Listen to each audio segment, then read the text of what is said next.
All right, here we are, ladies and gentlemen. We are back once again. This is the three count representing the sports market analyst. I'm Benny Thurman III. I'm here with Ja'Quawn. Paul escaped from his cage. We have to go catch him later. But we do have his picks. We are going to be doing the picks for WWE Stomping Ground. Time to kick ass and take names because apparently that's the entire name of the show. So, and they won't let us You're forget it. not serious. No, You're it's just not stomping. serious. It's I just was about stomping to grounds, but say, they just please refuse to God. stop. You remember back in the day when they did roadblock and they kept calling it roadblock end of the line? That's what they're doing Oh with my this. God. That's what they're doing Oh, with.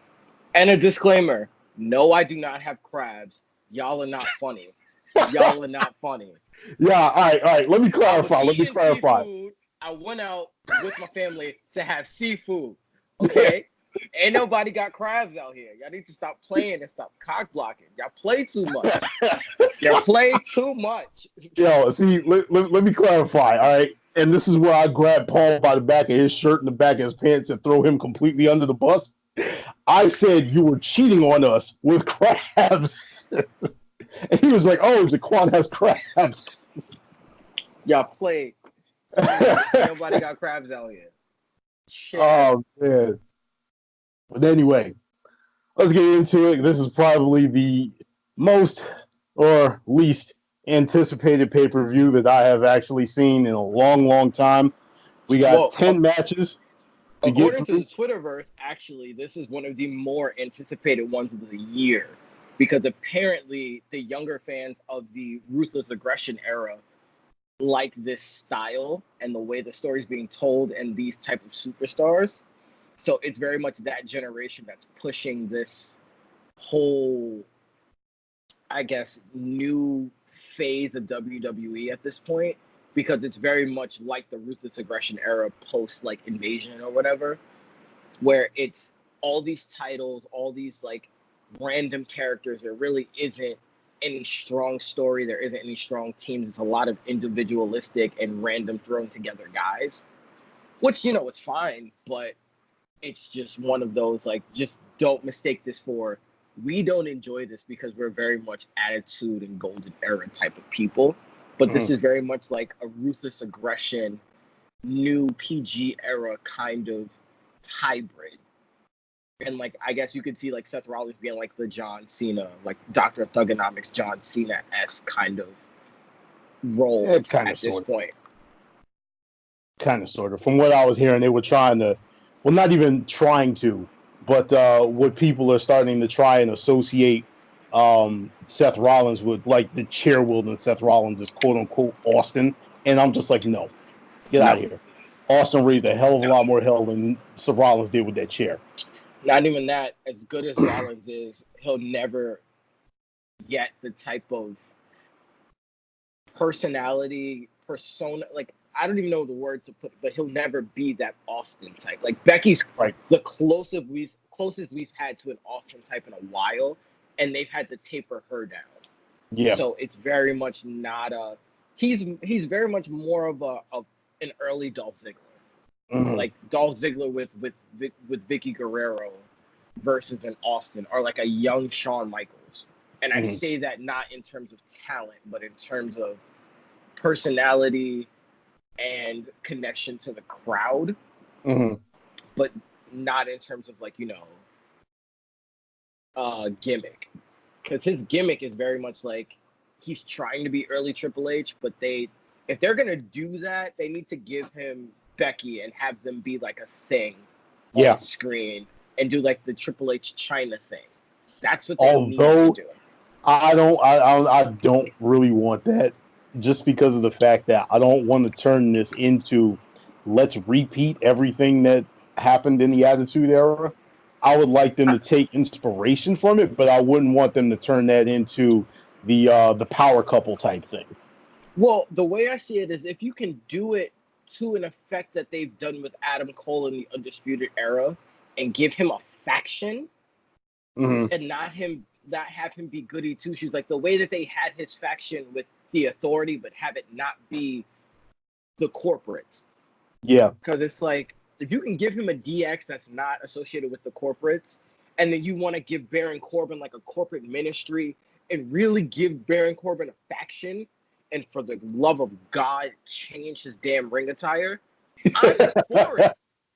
Like, I'm so for it. Like, I would get Baron Corbin dressing that way in terms of being like an Undertaker, a Vince McMahon hybrid kind of situation, like the corporate ministry was. Mm-hmm. But when he gets to the ring, like, he's a biker. Like, he's not this put together. He's not a waiter. Like, he's not a waiter. He's not a mafia hitman. Like, he's not none of that. He's a biker. Put this man in a day. Like, I hate to be the guy to be like recycle Triple H's gimmick, but put him in a damn Canadian tuxedo or something. Like, give him anything else but that damn shirt with the fucking vest. Like, that shit is terrible. Like, just stop. That shit is horrible. Trust me, I know. I liked his old gear. His older gear, even before he put on the tights when he just had like the jeans and shit. Give him back that gear. That gear was fine. Yeah. And like, even with that, like, give him some time away too, because if you just change the gear with Baron Corbin right now, you still have the same, you still have the same crowd reaction because of the fact that, like, right now, he is the heel version of what they were trying to do with Roman Reigns. He's always at the forefront between him and Shane McMahon right now. And it's to the point where people are looking at it like, yo, I'm tired of this dude. It's not even so much like, all right, I want him to lose. That's not the type of heat that he has. The type of heat that he has right now is just like, yo, when is somebody else going to get a chance to be in the limelight? I mean, I feel like they could use that because Baron Corbin isn't an older guy. And because Baron Corbin, truth be told, this is the push he should have gotten when he had the Money in the Bank. But he screwed up. So I'm not even going to sit here and complain about him always being on screen, because this is what I wanted from Baron Corbin. I want the same kind, like, because that's the same way I felt about Miz when Miz was the Intercontinental Champion. You see what I'm saying? Like, that's the kind of heat you want for those guys. But if you have that kind of heat where it's directionless, then it's annoying. But if you build something around that, it's money. Like, you got to give this man a real faction. And don't give him a faction of guys that we already know. Give it the guys that you're not using. Give him those guys. Like, give him Mojo. Give him fucking the B team. Like, give him those kind of guys that you know can hold their own wrestling-wise, but are just lackeys. And give that group a gimmick. Because you can't just say Baron Corbin, this guy, this guy, this guy. Like, give me a real faction. Give me a look. Give me a logo. Give me like something that the centerpiece is Baron Corbin, but you can plug in different guys that can accentuate how good or how annoying he is. You got the wheels in my mind turning right now too. Because, like, think about it. Because if you really, the thing is, this is the kind of heel that you want. This is the kind of heel that you can build a show around. Because you don't want a Roman Reigns type heel where, oh, I'm going to cheer for him at this point. This is what they've been asking for in terms of a company. They want a real, true heel that you can really build a baby face against these guys. Like, this is what made Johnny's win so good, because he did it against Adam Cole or a guy like Tommaso Ciampa. Like, he did it against those kind of, like, you would really want to shoot these dudes in the face if you seen them on the street kind of dudes. And that's how Baron Corbin is. Like, for better or for worse, like, tell me if there wasn't a point in your life where you really want to spit in Miz's face. Yeah, for real. Yeah. But that's the beauty of it. But the thing is, with the Miz, even when the Miz had the entourage, like Miz's entourage, the shit was corny at first, but it ended up working because all they did was take losses, talk shit, and they protected Miz. As annoying as it was, it worked to perfection. Like, Miz's solidified heel run, like, Miz can just take the money now because he's going to be a Hall of Famer. It's a done deal. After that last Intercontinental title run, it's a done deal to me, in my eyes. There's no way you can, like, his Intercontinental title reigns, his history is on par with Edge and Chris Jericho. To me. And that alone puts you in the Hall of Fame.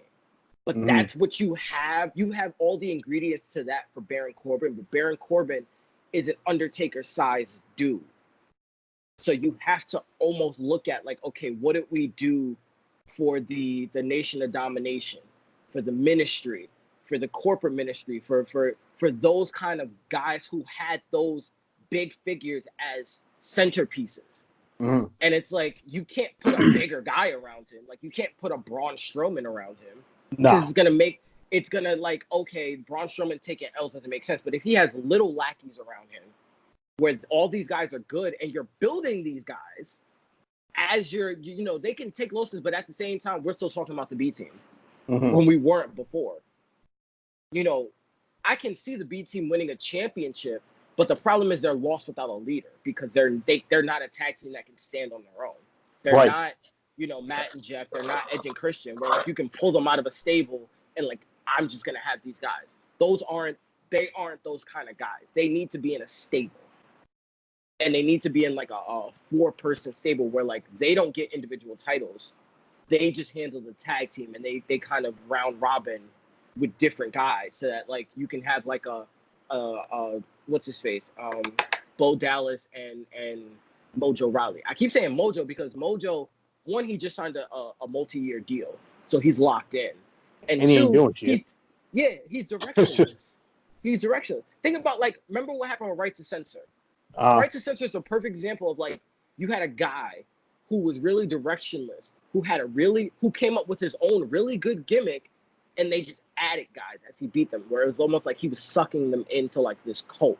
It's a great idea, and it revamped Godfather, it revamped Ivory, and had Ivory had one of her better reigns as a women's champion with Right to Censor. They had Albert at one point. I don't even remember who the other guy was, but the two main people I remember is Ivory and Godfather, because they both were on the tail ends of their careers, and they kind of, when they repackaged them as these people, they were phenomenal.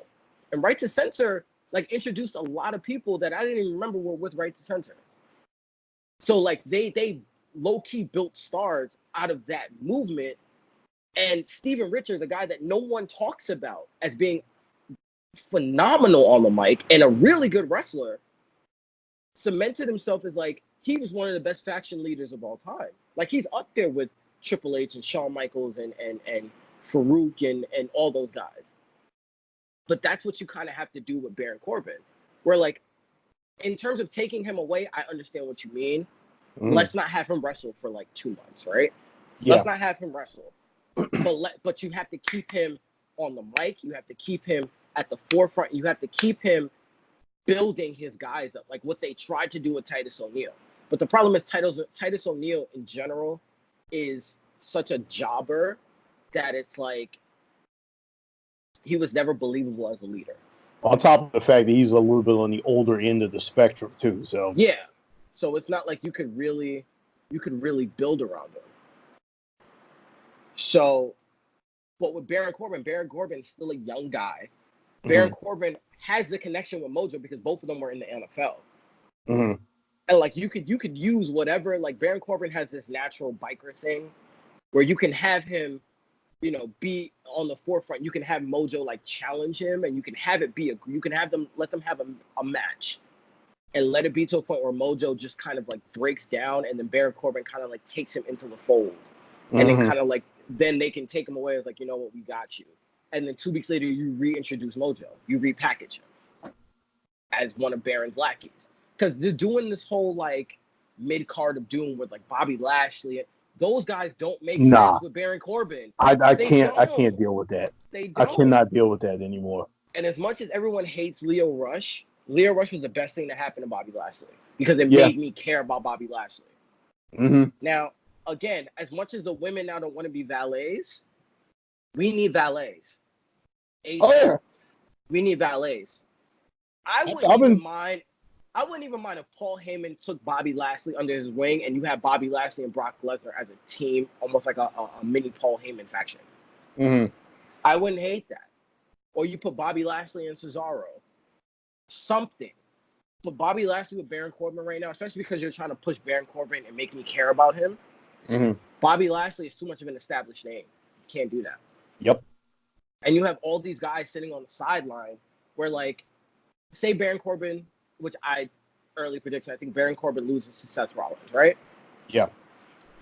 I think you got guys like Buddy Murphy sitting there. You got an automatic feud with Aleister Black, which I think you can build a Ministry of Darkness around Aleister Black.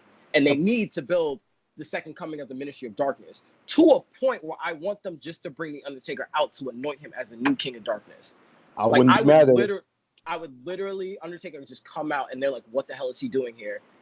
And he just says nothing but the darkness continues, points to the thing, and Aleister Black comes out. They shake hands, and Undertaker you hear like the lightning, and Undertaker disappears. Mm-hmm. To me, that's the best fucking thing you can do to Aleister Black. It absolves the Undertaker from any future matches, and you can bring him back wherever you want to. Mm-hmm. And he already has the whole, like, I'll challenge anybody Black mass thing.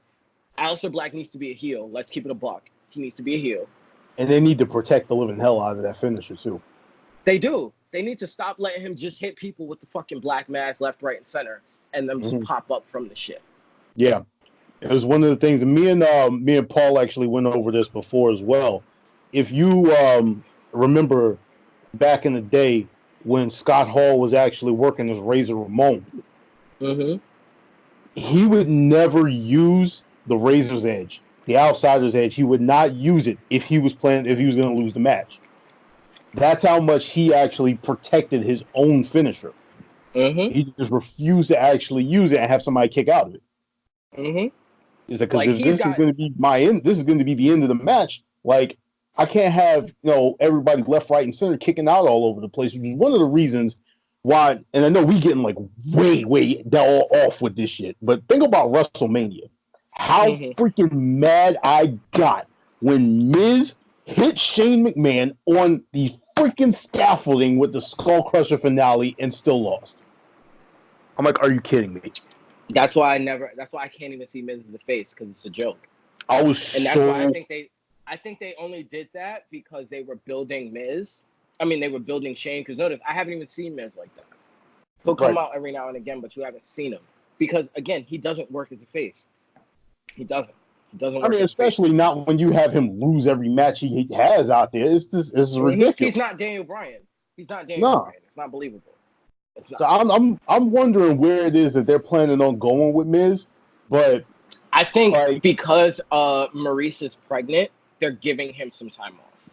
They're giving him a lot of time off because he has a young daughter and he's about to have another kid, so he needs to be home, and he's put in so much work over time that they're just paying him to basically be Miz on Miz and Mrs.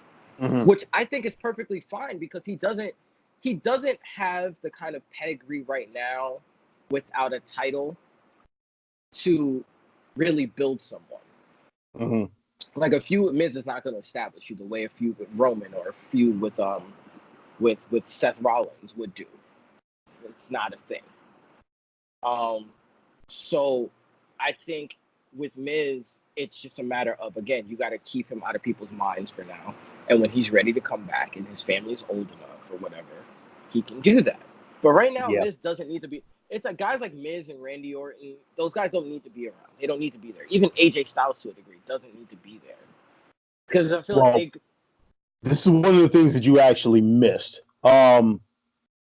This past week, there was a small segment with AJ and the Good Brothers where they actually met up or whatever, where AJ was saying he had gotten the all clear and everything, and he was good to come back, and he was, anxious to come back and, have his little matches and everything.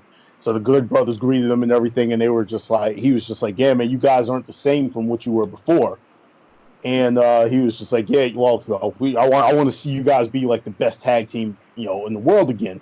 And they went out there, they had a match against the Usos and lost, and they showed AJ in the back actually looking a little upset about the fact that they lost. So I don't know if they're just building towards this that house show thing that they're going to be doing soon or whatever, where they got the club together with Triple H in a match against four other just random jobbers or whatever. Probably what But it is. if they're actually building towards something with that, I wouldn't be mad at it. See, Because you got these here's guys. my issue. Here's my whole issue with that. If you're gonna rebuild the club, do it with Finn. Don't do it with AJ. Mhm. Don't do it with AJ. Because then you're just milking the hell out of that whole. Because I think even Finn is more of a natural like club. Like if you're gonna look at like if you look at the Bullet Club and Mhm. what they've been to wrestling, it's always been like AJ Styles to me has always been in WWE. He's too old. It's like Triple H trying to put together. It's like Triple H trying to build DX with Evolution guys. You know, when he did Evolution, it was Evolution for a reason. Oh It God, I wasn't could actually DX. see Ric Flair doing the crotch chops. Right. You see what I'm saying? It doesn't make sense. Whereas with Finn has more of a youthful look, and he has more of a. I think Finn just has more of a visceral energy. If you really were to let Finn be a heel, like a real heel, the way he was in New Japan, Mhm. he's a very visceral, and he has like that chopped up. I don't give a fuck about what nobody says type of attitude. Where AJ is he's almost an icon in wrestling now. Mhm. Where he's established his run because of his feud with John Cena, because of everything he's done in WWE plus Japan plus TNA. He's very much an iconic figure, so he's almost a nostalgia act now. And it's sad to say, but AJ is kind of to me become a nostalgia act, where it's like we're only bringing back the club because everybody wants to do the whole too sweet shit again. And Mhm. it's like, all right, if you're gonna put AJ in a faction, put him in a faction with young guys where he's a mentor. And that's what I think a lot of they don't want to do anymore. Where they don't want to put older wrestlers with younger wrestlers. But I'm like, how the fuck do you expect to build younger wrestlers? Yeah.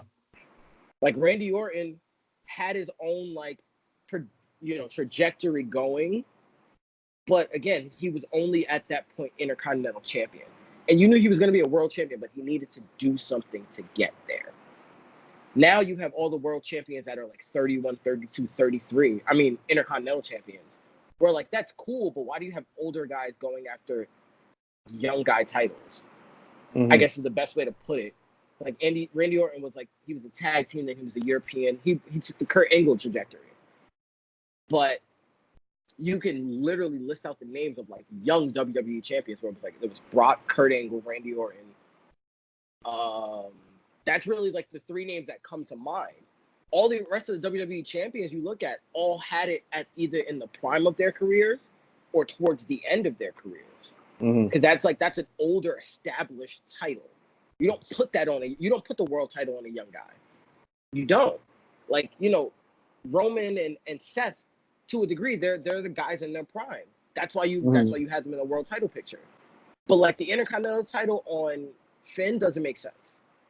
Like I get it, it's a consolation thing, but it doesn't make sense. The U.S. title on Joe looks ridiculous.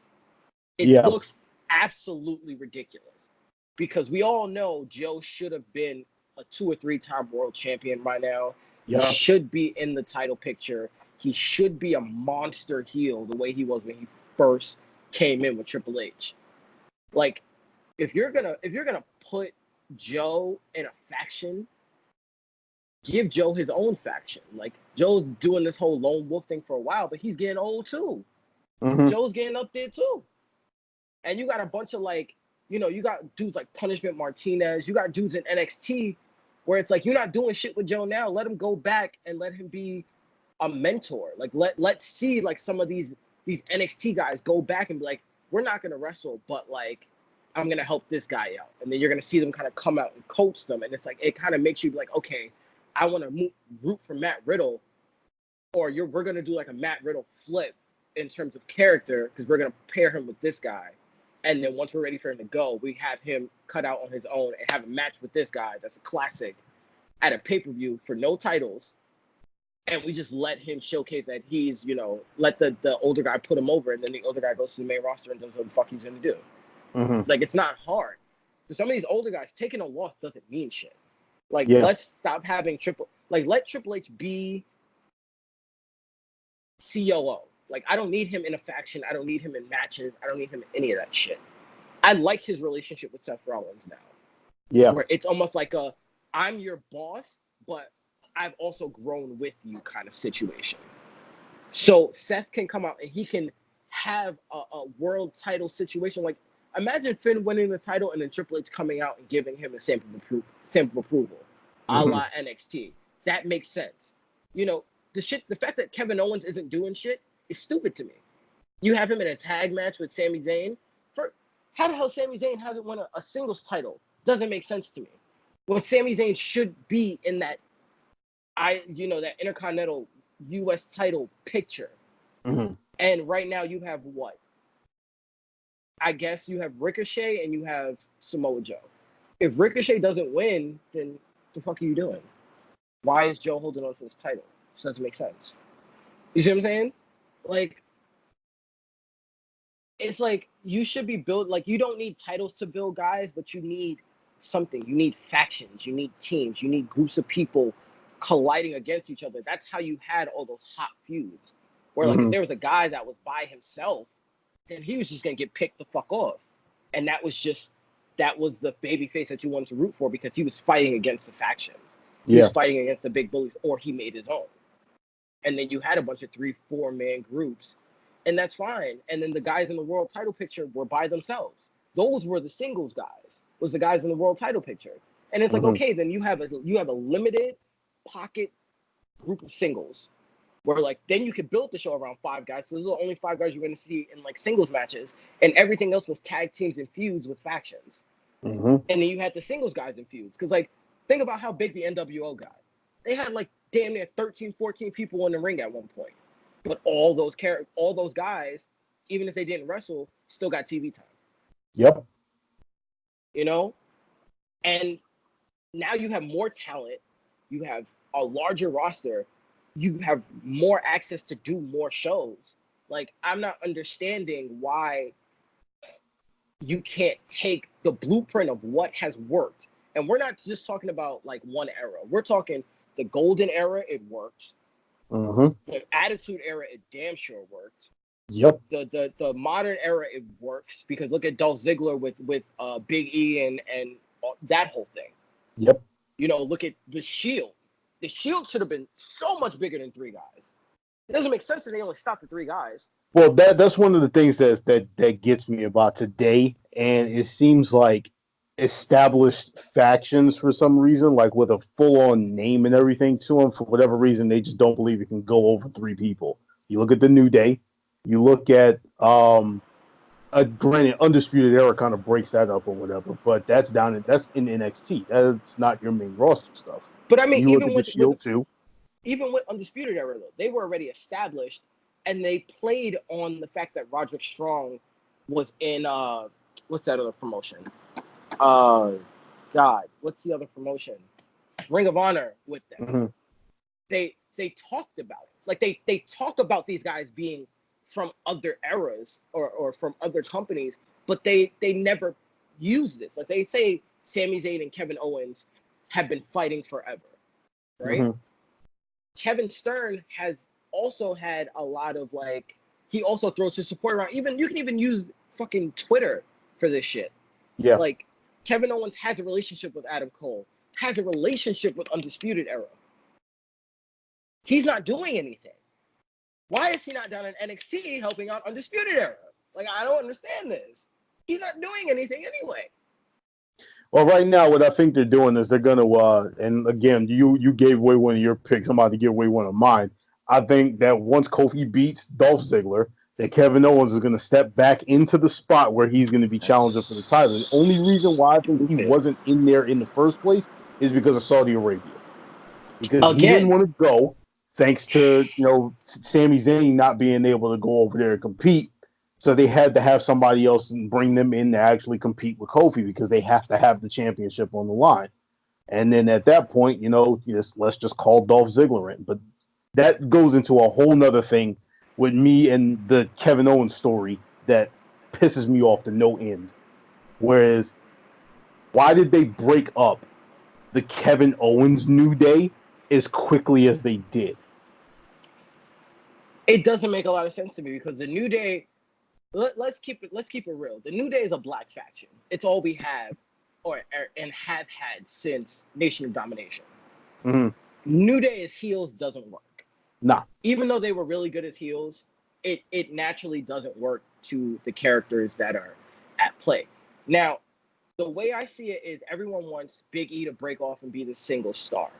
And I get it. I understand.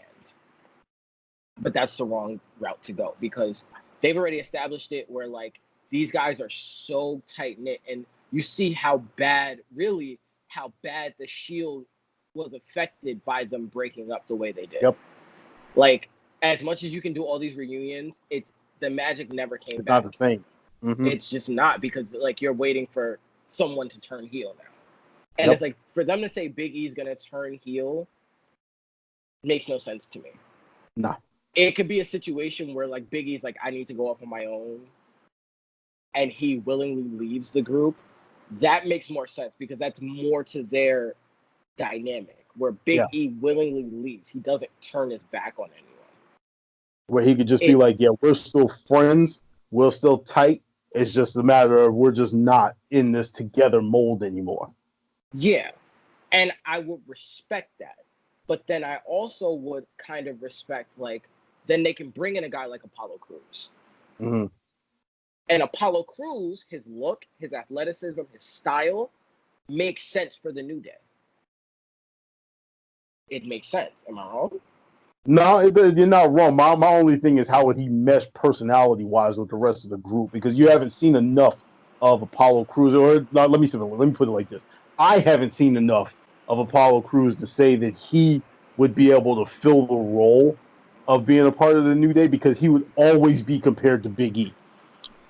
And that in a way that's fine because think about you have to look at that where they said the same thing about Big E before the New Day.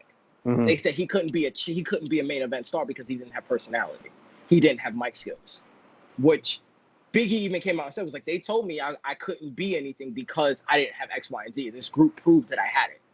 Mm-hmm. We don't know because it's just not shown. But if you watch Sheamus's what the hell is it called? His workout thing on YouTube. Yeah. Apollo Crews has a lot of personality. He's a really funny and fun dude to deal with. You know, he's a family guy, and he has that to go with like Kofi. It's just a matter of translating it to screen. And when you get that kind of backup and you have a mic guy like Xavier, because let's keep it a buck, Xavier is the engine that keeps that baby moving. Yep. Because, you know, between the fact that he can go away, he doesn't have to do much. He can go away and do up, up, down, down, and New Day is still relevant. Mm-hmm. There are literally like, I follow certain wrestlers because of the fact that they're such big. Like, I care about Tyler Breeze because of Up, Up, Down, Down. Yep. Not because of Prince Pretty, but because of Up, Up, Down, Down. Yo, like, I legit became a Sasha Banks fan because of Up, Up, Down, Down. Up, Up, Down, Down. Yep. I'm 100% like Ember Moon. Ember Moon and Up, Up, Down, Down is amazing. Like, there's so many avenues that have grown because of these wrestlers being themselves and having the creative license to do certain things. Because, again, Vince doesn't know what to do with the New Day. That's the thing. He likes them, but he doesn't know what to do with them. And he will not come out and say that, oh, this wasn't my creation, so I'm going to kill it. And I think that's the only reason why you're hearing the rumors, because the New Day is Xavier Woods. Mm-hmm. And it's been Xavier Woods' baby, and any of them will tell you that. It's his baby. It's his brainchild. And whatever they've done has been, like, in correlation with, you know, comic books and, you know, the hell is that unicorn rainbow shit? My Little Pony. My Little Pony, yeah. Yeah. And it's stuff like that. And then you add a little bit of like the Mortal Kombat and the dashiki and the paying respect to the nation. Like, you got all of that in there. Mm-hmm. And it got Big E over. It damn sure got Kofi over. Yep. And Xavier Woods, to me, is still poised for a singles run. Yeah. Because, again, after Kofi is you know, you don't know how long Kofi can go. Because Kofi's been doing this for 11 years. So, like, as great as Kofi's in shape right now, like, he's one injury away from, like, he's done. And considering what happened in Super Showdown, where he did the trust fall thing and damn near, like, killed himself, like, was not in position to catch him. Yeah. He keeps pulling stuff like that, then. Yeah, like, you have to kind of look at it where like Xavier Woods can keep the New Day going. Mm-hmm. It's just about like give Xavier Woods the title, give him the U.S. I guarantee you, give him the U.S. title. We will not joke around on the U.S. title anymore. Mm-hmm. I guarantee you, give him 7 months or 8 months with the U.S. title, and we will talk about the U.S. title the way we talk about the Intercontinental title. Yep. I guarantee you.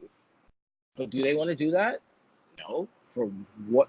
Even I will garner to bet if they put the 24/7 title on Xavier Woods, people would care about the title. People would care. No, everybody stretches a little bit for me. That's how much faith I have in Xavier Woods. That is the length I'm willing to go to tell you that's how good Xavier Woods is. Mm-hmm. That's how good he is. I hear you. Yeah, let me run this by you real quick, and then let's get into the predictions. But what I was gonna say, as far as the New Day is my idea and how they should have actually built this WWE title feud and everything right now. If you had this situation where you knew you had a problem with Sami Zayn, all right, going over to Saudi Arabia, and you knew chances are you were going to lose Kevin Owens is doing that too, all right? Big E is out. He's hurt. How I would have handled this is you bring Kevin Owens into the New Day as the stand-in. How they did. You have him in there acting as Big O. Right? Now, for this time, they're in there, they're working out, they're doing their thing.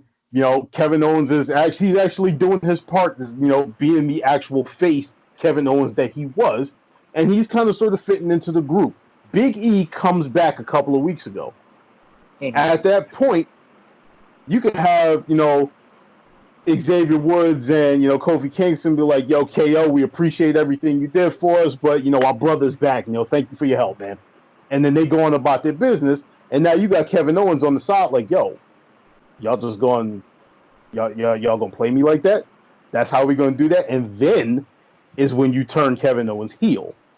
You turn him heel to that point where it's just like, yo, I was out here, I was doing my thing, I was helping y'all keep everything, together, watching your back while you got people like Dolph Ziggler coming in here jumping y'all from behind all the time. There's no love. Now you have a legitimate reason for my man to be healed, because the way they turned him, in my opinion, was just trash. And now he's just sitting there not doing it. It was just Kevin Owens being Kevin Owens, and it's like, all right. Yeah, and I don't like that. I didn't like that. You know what? And this is gonna sound real crazy, but this goes back to my faction idea. Why are we not placated that some of these guys are Canadian? True. Like, I understand they're gonna be compared to the Hart Foundation. I get it. But just like the New Day were able to overcome the Nation of Domination comparisons, and now we know that they're very much two separate entities. Why not have Kevin Owens and Sami Zayn start their own Canadian because they're already anti-establishment, anti-American anyway. What I would do in that case is just to keep them, because there was another Canadian faction. I don't know if you remember or not. You remember the Un-Americans? Yes. Where they were 100% anti-American, and if you hear Christian talk about that mess, he hated it. He absolutely could not stand it. Now, my thing is, what I would do in that case, because you also had like the La Resistance, who was kind of the same way. Yeah. I would have Kevin Owens and Sami Zayn, if we're going straight with like the Canadian faction, just be pro-Canada rather than anti-US. That's fair. It's just a matter of finding another Canadian star. Like, you need like a third person to that. And I can't, off the top of my mind, I can't really. And like, you can't put what's her face, Natalya, with them, because it's too much like the Hart Foundation. Not only that, if you're gonna portray them as heels, coming off of Jim Neidhart's death, you kind of sort of can't touch Natalya right now. Yeah.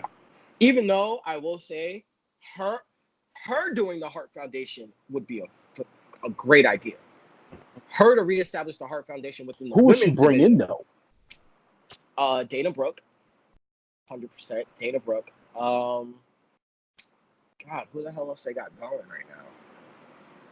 I'm trying to think because you can't really touch a lot of women superstars right now. That's kind of the fucked up part.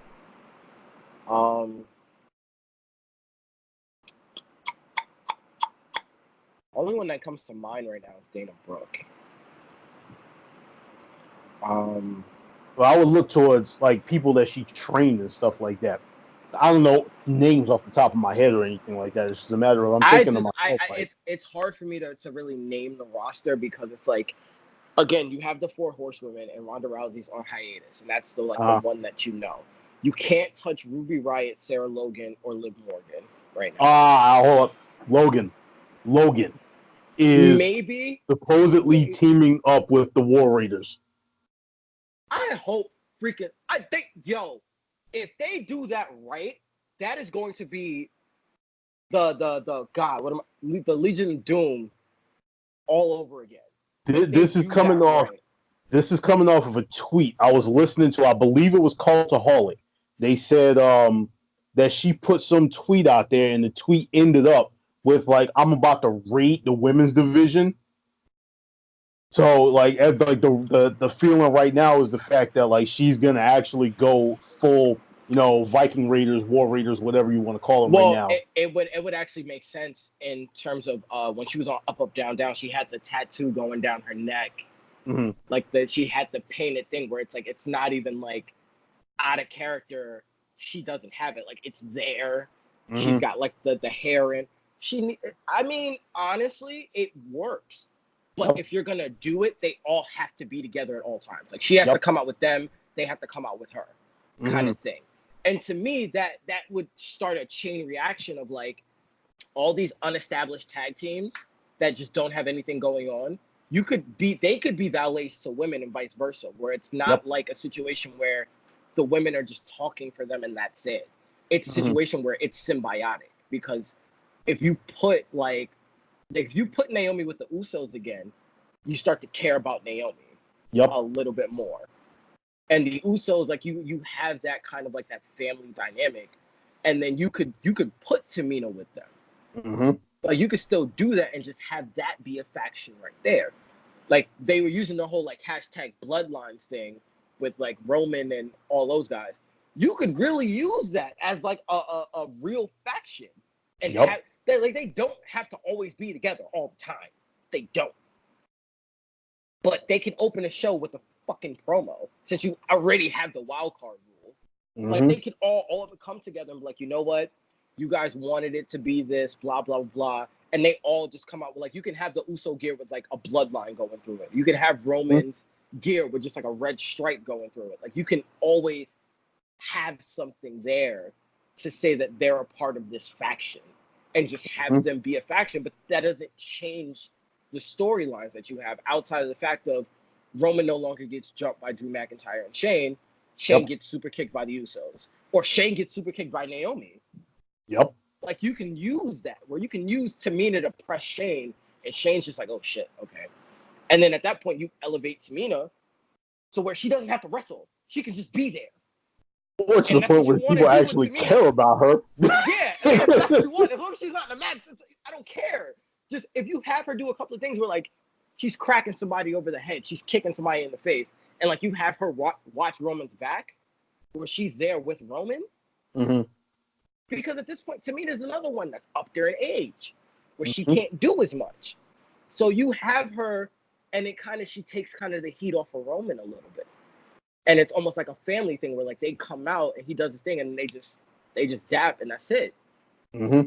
So like I watch your back, you watch mine kind of thing. It works.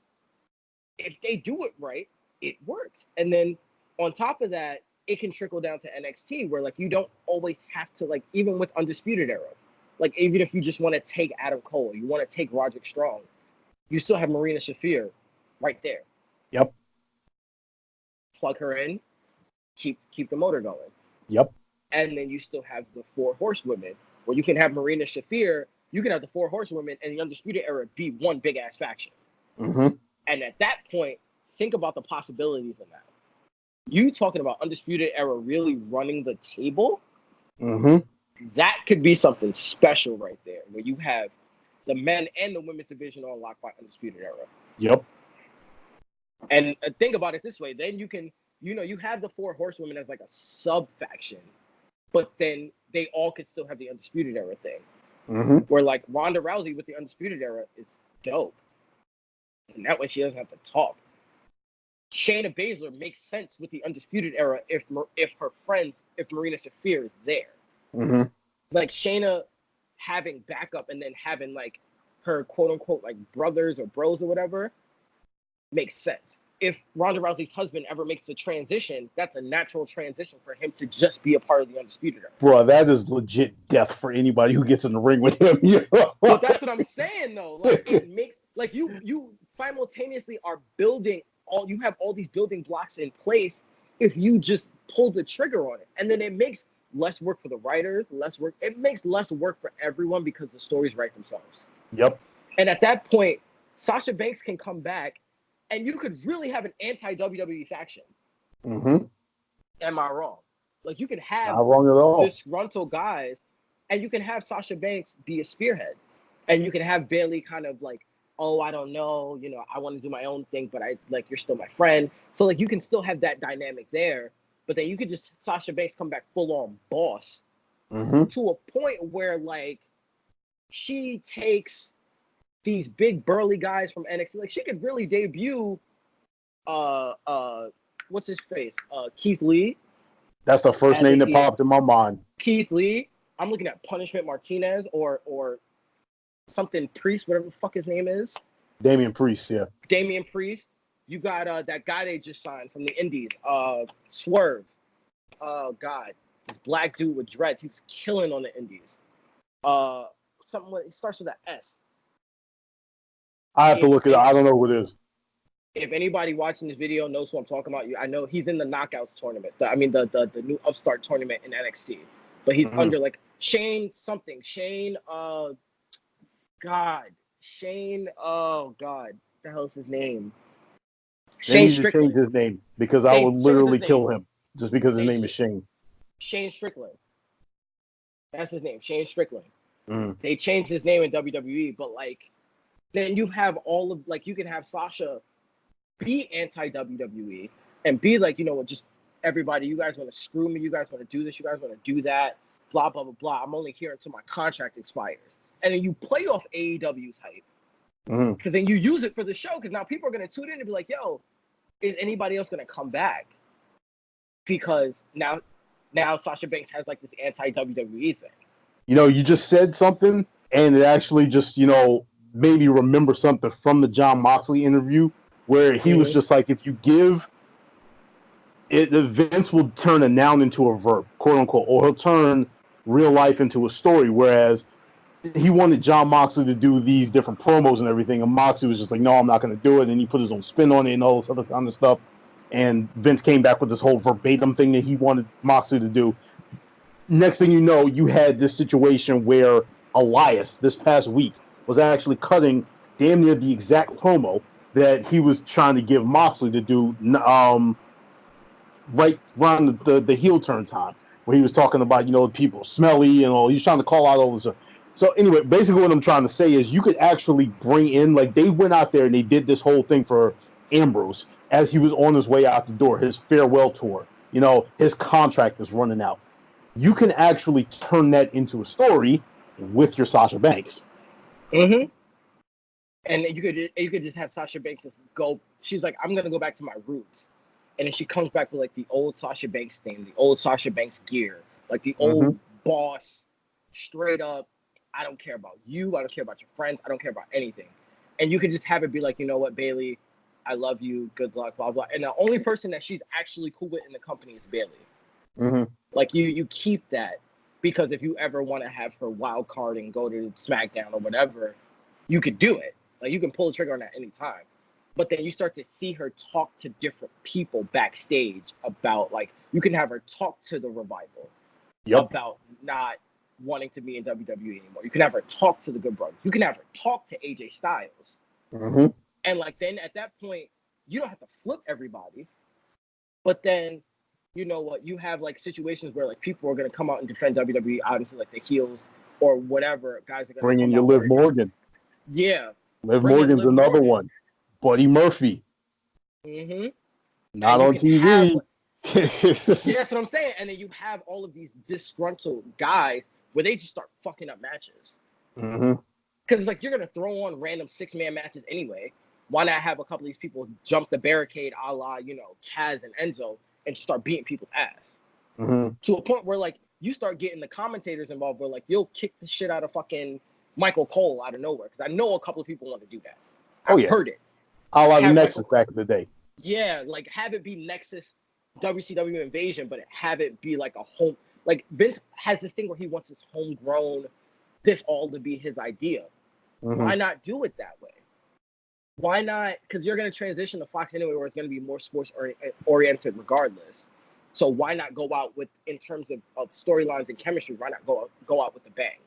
Yeah. Where you literally have Sasha just fuck to a point where then you can have the Sasha Banks versus Stephanie McMahon thing that we all low key wanted. Mm-hmm. Like, as much as I hate Stephanie in the ring, Sasha and Stephanie that's WrestleMania. I mean, as far as I'm concerned, you can put Sasha and Stephanie together because Sasha can carry Stephanie.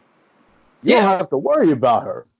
Right. And then you don't have to worry about her doing anything that's going to get her injured. Yeah. Because you have her, you have someone of similar size, similar stature. Mm-hmm. So, like, you could very well bring Sasha Banks back and be like, hey, listen, I know you want creative license, but here's the idea that I want to do for you. We want to bring you back as a heel, and we want you to air your grievances against WWE. We want you to try and flip people because we want to placate off the. And it's like, if she's like, no, I don't want to hurt AEW, then it's like, all right, fuck you, because like this is the best thing you're gonna get at this point, in my opinion. But then you have her play off the fact of like, you have her name drop AEW. You have her talk about, we all, everyone comes in this company thinking that they're all elite when all the elite wrestlers are outside of this company. And we're only here until like, our contract runs out. And then you have a guy like Luke Harper, who's not really, he's not really a confrontational person. But then you kind of have a situation where like, you have Stephanie and her goons and her WWE people come out against Sasha, where like you really think Sasha's gonna get her ass whooped, and then Luke Harper comes and saves her, and then the Revival comes and saves her, and then that's when you can have like those I Quit matches. You can have those contract versus title matches, and it ups the ante for every other. Like, Stomping Ground is not a big pay-per-view, but imagine if they had, Becky Lynch versus Sasha Banks in a title versus career match. Where like Sasha Banks wants to lose, but then Sasha Banks also wants the title. So it's like, or it could be a situation where like if Sasha Banks loses, she has 6 more months in the company. And like it's those guys trying to get over, like you're getting those guys over by basically telling them the more you win, the faster you're out of the company. And you play it that way. I mean, again, it gives you established stars, established heels, established faces, because it draws a clear line between who's a heel, who's a face. And then you get to use guys that are complaining that they're not being used. Because again, you still have Maria Kanellis, just signed another 5-year deal, not doing anything. Maria and Sasha Kanellis, Sasha and Maria Kanellis, beautiful on the mic. Mike Kanellis could actually get some fucking wins. Mike Kanellis and Buddy Murphy could definitely be a tag team. Mike Kanellis can actually get some airtime. Yeah. You can even have a situation where you have Buddy Murphy versus Alexa Bliss. Because we don't know how that ended. We just know that it ended. And if I'm Vince, it's like, you want to keep couples together, I'm fucking with the relationship. Listen, if y'all don't like each other, cool. Bring that.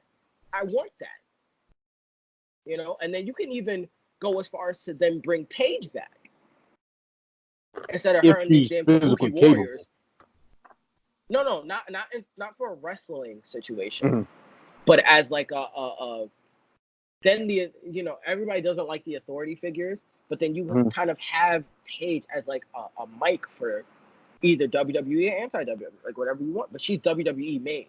She's WWE grown. So obviously she would be on a particular side, you know? And then imagine like the verbal, it's not physical because like Paige can't take bumps, but the verbal sparring between Sasha Banks and Paige, classic. You have, and then you can, as you bring up people from NXT, you can give them, like that storyline can go on where you can give them a side. And even when the storyline blows over, because even with WCW integrated with WWE, it was still, those are WCW guys. Yeah. And then you can have it where like those are anti-WWE guys. And if you learn to love them, then you can take a WWE guy and flip him heel. You can use that. It's just the fact that they want to do all this honky tonk bullshit with all these fucking people talking about, oh, this is the PG era. You ain't even got to cuss. You ain't got to do a lot of blood. You ain't got to do a lot of nothing. No. That can still be PG era, but we just gonna have to accept that bullying happens, people. Your kid's gonna get beat up if they say something stupid. That's simple. And that's just really what it's gonna be. Like, you can have, I don't mind seeing Bayley get stomped out. Like, I don't mind Sarah Logan, cracking Dana Brooke in the face and her getting all bloodied up. Like, as much as they had to throw the X up, and I hope Dana Brooke gets well, but like you said, like you could have Dana Brooke come back and attack, you can have Dana Brooke come back and attack Sarah Logan, who's a part of the War Raiders, have the War Raiders kind of help her, and then you can have like Cesaro and I don't know, someone else come in, and then Natalya come in, and that's your new Heart Foundation. Yeah. You understand what I'm saying? Like, you can use that. Because again, I don't need all these guys to get a lot of time. I just need them to get time. I need to use them in some way. And then again, if you're gonna have a wrestling event with no matches or like 3 matches, you're gonna need backstage promos. You're gonna need high tense moments. You're gonna need backstage brawls. That's what made the Attitude Era so good. It wasn't the fact that the wrestling was great. I don't remember great wrestling in the Attitude Era. That's the one thing I don't remember the Attitude Era for, was great wrestling. There wasn't a whole lot of it. We had a lot of really short matches. You had a lot of beat downs. You had a lot of insanity going on at the time. But that's what made it so great, because it didn't feel like it was a sport per se. It didn't feel like it was campy entertainment. It just felt like it was something all its own, and that's what I think made WWE. It's because it was its own. It was entertainment to a point where it was a soap opera, but people were really getting their face cracked in, and that's what everybody loved about it. And that's what WWE really is. Not you putting on marquee matches. Like, I understand NXT has that thing to them, but you can even see NXT kind of getting away from every match being a 5-star match, unless it's the takeover. Then every match is on point. Like, you don't need. Even the takeover, the weekly shows are 3 matches long. It's an hour long, but 3 matches. If they add another hour, they can still do 3 matches, but they just need a roster to fill up the other side of it, And that's what they don't have. The WWE, the main roster has that. Where I don't care if you have 4 short matches, as long as the matches are good and they make sense. If it's meaningful, I don't care. I don't need a 30-minute match. But I like one, sure, but I don't need that. I don't need a 15-minute match. Like, I don't need these guys to come in and wrestle. The part of it is I need more entertainment and less wrestling, because I think that's why I've kind of lost interest, is that they're focusing too much on them as athletes, and they're boring now. And that's what I think the problem with the storylines are. They're boring, and it's because of the fact that WWE is still too afraid to go there. Like, even if you look at NXT UK, I don't hear a lot about the matches. I see the highlights, but it's about their faction now with Walter and the guy from freaking what's that faction that broke up? Sanity. He went over and joined his guys that he was in with the indie scenes, and they're like Equilibrium or something like that, running roughshod. And they only have 1 champion, because there is no mid card title in NXT UK, and it is nothing but good reviews. I hear nothing but great things. They're about to introduce the women's. The thing that kills me though is that they're not using the women's tag team titles, and I feel like that could be a key thing in bringing back factions. Like, I love the Iconics, but imagine the Iconics as like a girl group. Mm. You know, They don't probably even have to be be more called credible. the Iconics. Yeah, they don't even have to be called the Iconics. Like Peyton Ross and Billie Kay can be the Iconics, but give them a different name where they can add, you know, chicks like Aaliyah and all those other girls that are just like, even Foxy. You can bring her back for a little spell. Like girls who fit that archetype, even to a point like Liv Morgan would make sense with the Iconics, but Liv Morgan can kind of be like the ones that's like, all right, whatever, you guys are corny. But I even think Liv Morgan has a relationship with Mandy Rose and Sonya Deville. Like they were friends in NXT. Why is that not a faction? Why is Mandy Rose and Thingamajig not a faction? Like they keep saying that, oh, we're best friends. Give it a name, give it a thing. Absolution was fine. It's just the fact that Paige couldn't fucking wrestle, so you guys fucked that up. Yeah. But Absolution made sense. It's just you need it to be a cohesive unit. You don't need those two to just come out and be two separate people, you know? Mm-hmm. Like Undisputed Era, like you know every guy, you know every individual style, but they still have a cohesive entrance. They still have a cohesive unit. That's what, you know, the women's tag team titles means. Like you can put the Iconics in a group with, I don't know.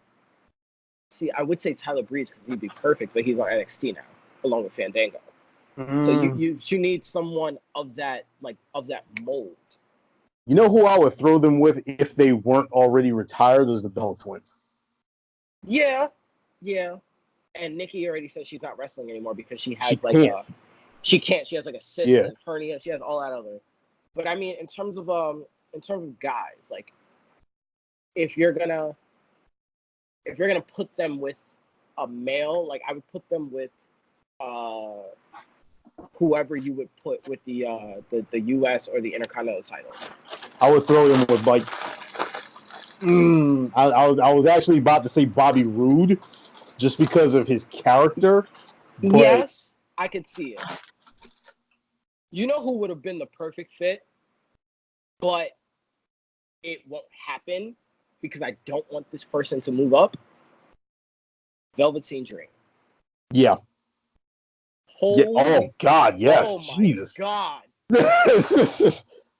Like, oh my, like, I wouldn't even care about the rest of the show. I just want to see their segments. That segment right there. Those two with Velveteen Dream would be so money. Like, give Velveteen, like, the thing is, I'm not even gonna get on Velveteen because I talk about Velveteen for another 3 hours. We're not even gonna get to that because we still got to get to the damn show. We need to do the freaking predictions. Yeah, we're an hour and 3 minutes into it.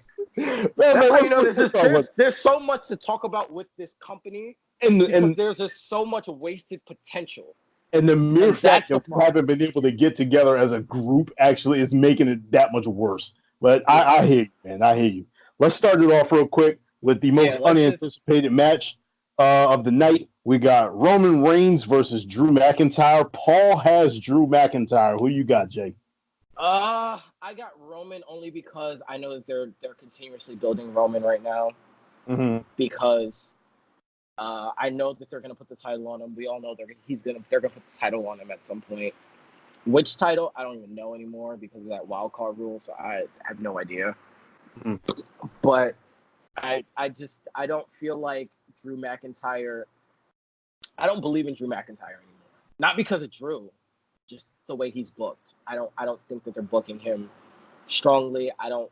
He's another guy that needs a faction. That if you're gonna put him with Shane, really highlight him and not Shane. That's how I want it. And here's my thing.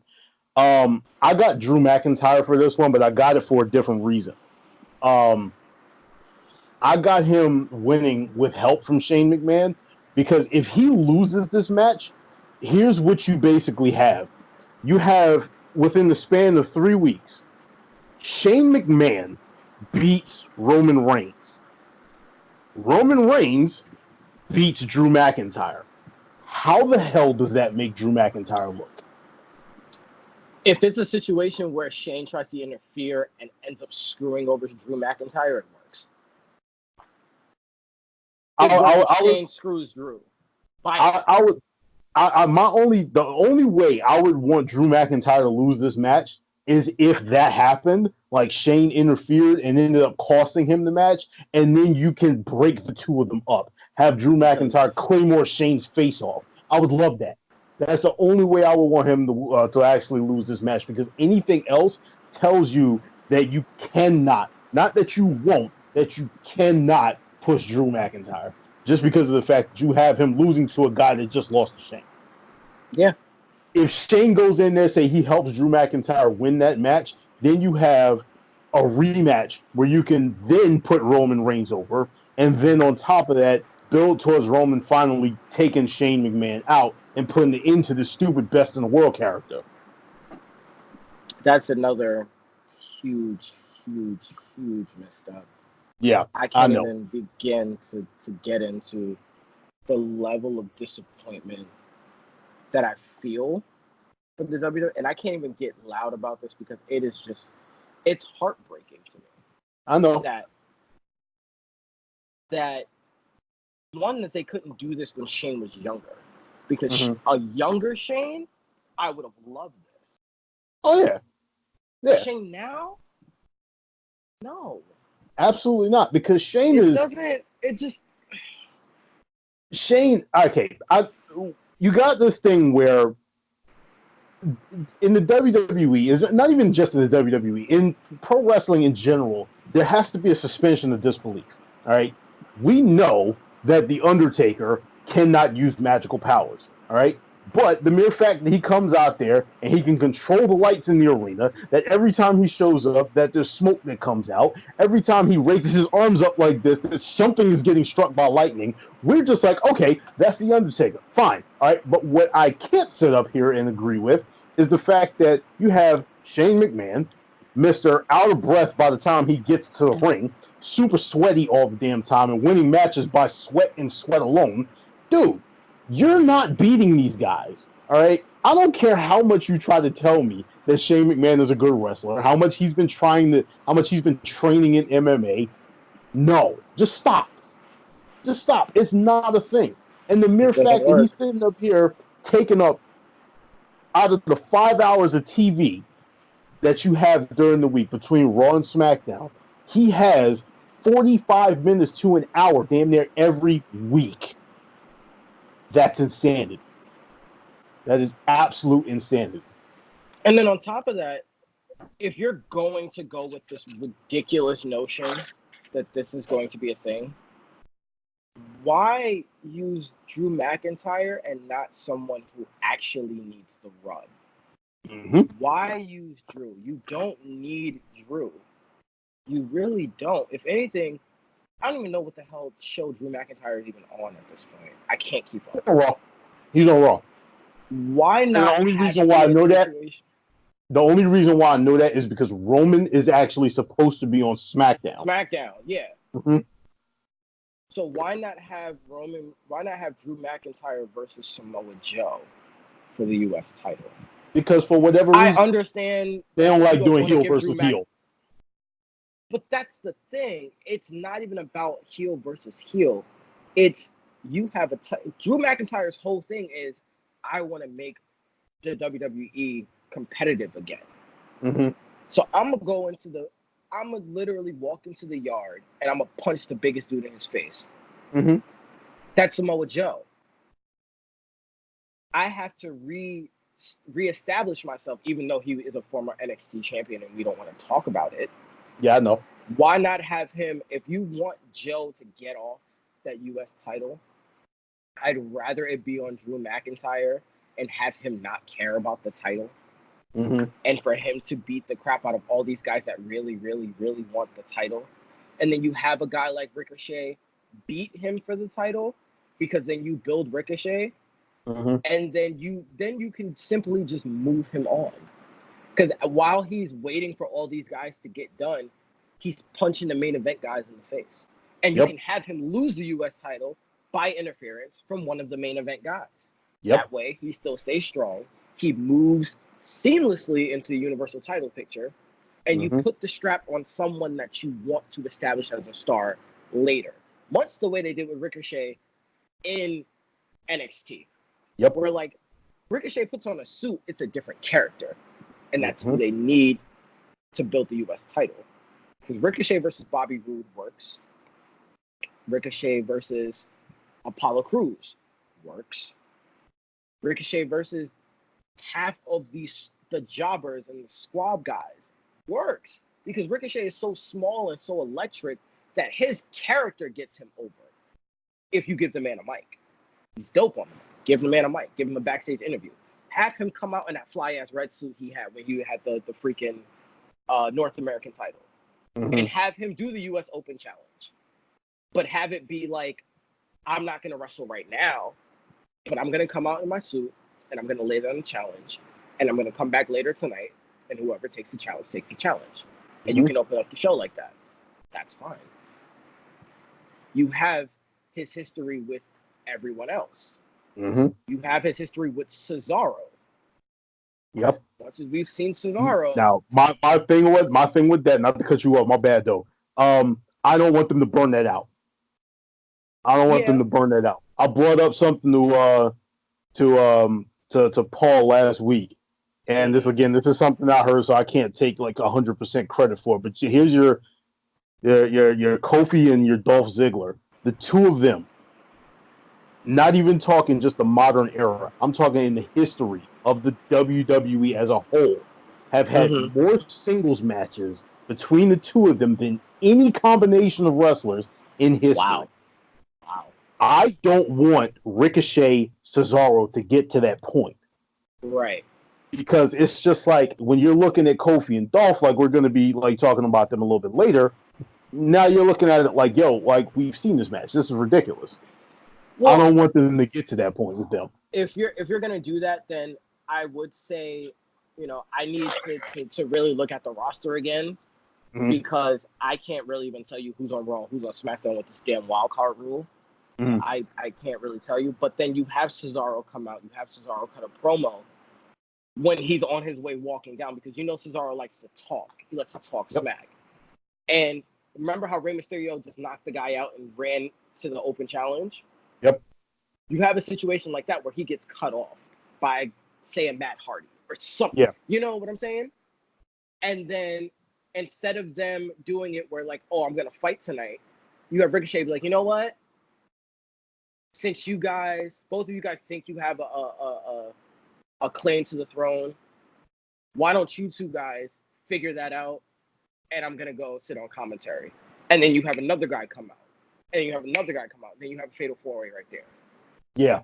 And you have Ricochet at ringside. That way, since we don't have talking smack anymore, Ricochet cuts promos while he's sitting there. Ricochet, you get Ricochet in the public's mind, where it's like, okay, this guy's really a champion. Okay, this guy wants to do X, Y, and Z. So instead of having him waste time in the ring cutting promos, you have him do it on the sidelines while the match is going on. And then you have guys kind of like, because then, you have guys like Ali that are still there. You have that kind of tier of guys just sitting there doing nothing, when you have the guys who were supposed to be in a higher tier taking up spots. Mm-hmm. So then you bring back like the U.S. Open Challenge, you bring back the Intercontinental Open Challenge, and you reset that mid to lower tier by doing that. And you reset it by having the guys who are champions now get attacked by more established guys. Like, I wouldn't mind Randy Orton coming out and RKOing Finn Balor and,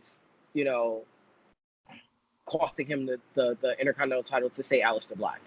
Mm-hmm. Because then it moves Finn Balor on seamlessly, and now you have the title on Aleister Black, and Aleister Black can cut all the fucking promos he wants, where he can be like a Brock Lesnar. He doesn't have to be there, Mm-hmm. but he can consistently cut promos in the back, and guys can just be jockeying for position, because that works better with the mid-card title than it does with the world title. Yeah. I don't need to see the Intercontinental title every week. I need to see it, but I don't need to see it defended. That whole idea of a fighting champion is BS, only in the sense of it doesn't have to be defended every week. Right. It just has to look like it's going to be defended every week. You see what I'm saying? Mm-hmm. And that, to me, is how you reset, really, the men's roster. Because we know who the top guys are. We know who the top guys are supposed to be. Why are these guys not still the top? Because, like, even though you have 2 guys in the title picture, you still have a whole 5 or 6 guys that could be fighting amongst each other. Right. Like, you don't need Baron Corbin, Seth Rollins, this person, that person, in a triple threat or a fatal 4-way. You can have all those guys come out and say, like, oh, like they did with Seth before, with Triple H. You have all those guys come out, and, like, then you saw who was in the main title picture, right? Then you have the match, and you have then that's when you establish little sideline feuds. And then you have all those feuds. That means you build basically 3 extra feuds, a title feud, a mid-card feud, mid-card matches, women's title. You can reset all that in a night. They just refuse to do it. Because they like being formulaic a little too much. And I don't understand why it is. They just got stuck in this this little loop of it has to be done this way right here. Like, what was it? We were leading up to, I think it was SummerSlam last year. That was the one where Reigns took the title from Lesnar. Right. I believe leading up to that, there was a match. I don't know if it was for this, or if it was for one of the for the first Saudi show. I honestly can't remember. But I know you had a match, a number 1 contenders match, where Lashley and Reigns went at it, and the 2 of them went at it. And that's what you need. It was incredible. Here's the problem with it. After Reigns won, you had this image of Lashley where he was so pissed off at himself that he couldn't actually win. I thought that they were about to build to something with that, and then he just started feuding with Sami Zayn. Yeah. And it was nothing. What needed to happen right there is they needed to actually build off of his frustration that he couldn't get the job done and actually keep him elevated to the point where, like, okay, after Lesnar loses this title, now you have this built-in feud already. Like, Lashley is just like, listen, I have to do this. I have to get this job done. All right, I know I can beat Roman Reigns. Let me go out there and beat Roman Reigns. But they didn't do it. Like, then, and like I said, I get where you're coming from. They could have squashed Sami, because that's really what he's good for right now. They could have squashed Sami in that feud and just have him be like this. Like, the whole beef with him and Lio Rush, I think, was just Lio Rush being punished, which I think is stupid. Like, I as much as we bag on Lio Rush, I kind of get where he's coming from, because Randy Orton even said it cost like $500,000 to $900,000 to work comfortably in terms of travel and hotel and all. And if he's only making $300,000, mind you, he's traveling with his wife, he's bringing his kids, he's doing a lot of extra stuff that most wrestlers don't do. So in a sense, I understand why they're like, well, you're wasting your own money.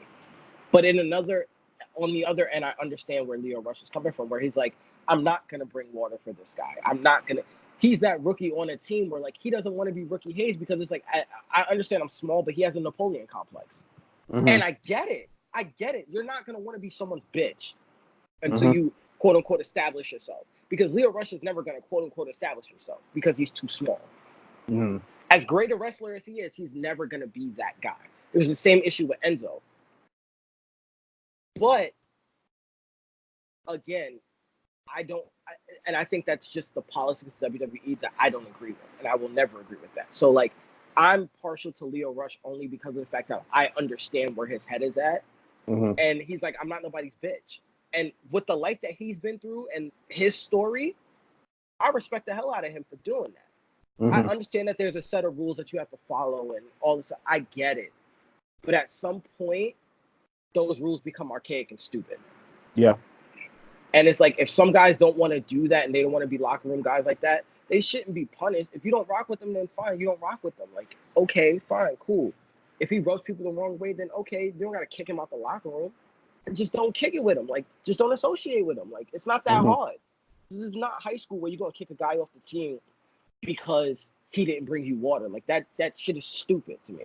Like y'all old grown ass men, stop acting like fucking sorority girls. Like that's bullshit to me. And I think that him rubbing people the wrong ways, like I feel like they lost out on Enzo. Because Enzo, to me, think about it, 205 Live, we haven't talked about 205 Live since Enzo was champion. We haven't really talked about 205 Live since Enzo was champion. Mm-hmm. Outside of Buddy Murphy's reign, which was, again, the only thing we talked about was that it was too damn long.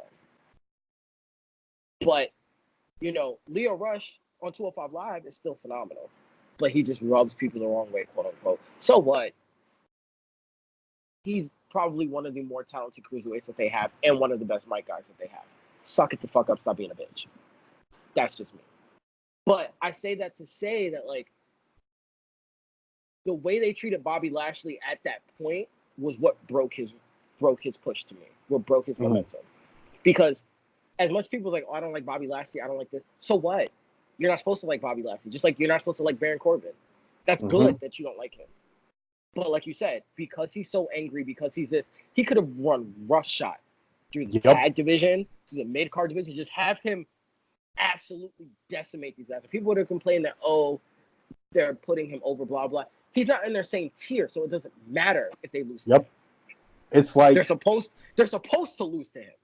It's like, you remember back in the day, right after Stone Cold turned heel, Triple H was I think he went back. The two of them, like, they formed the 2-man power trip. And then Triple H, for some god unknown reason, he went out there and he won the Intercontinental Championship. I'm like, dude, really? Triple H, Mr. used to run the company, is not Intercontinental. Get out of here. It didn't make any sense.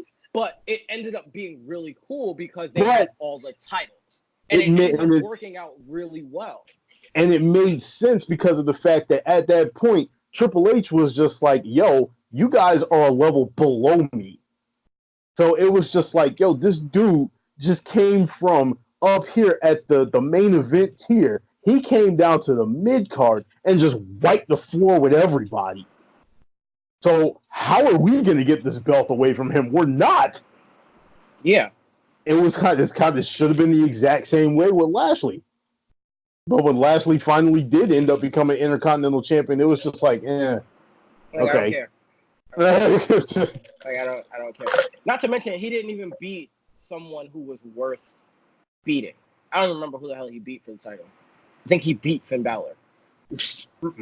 Nah,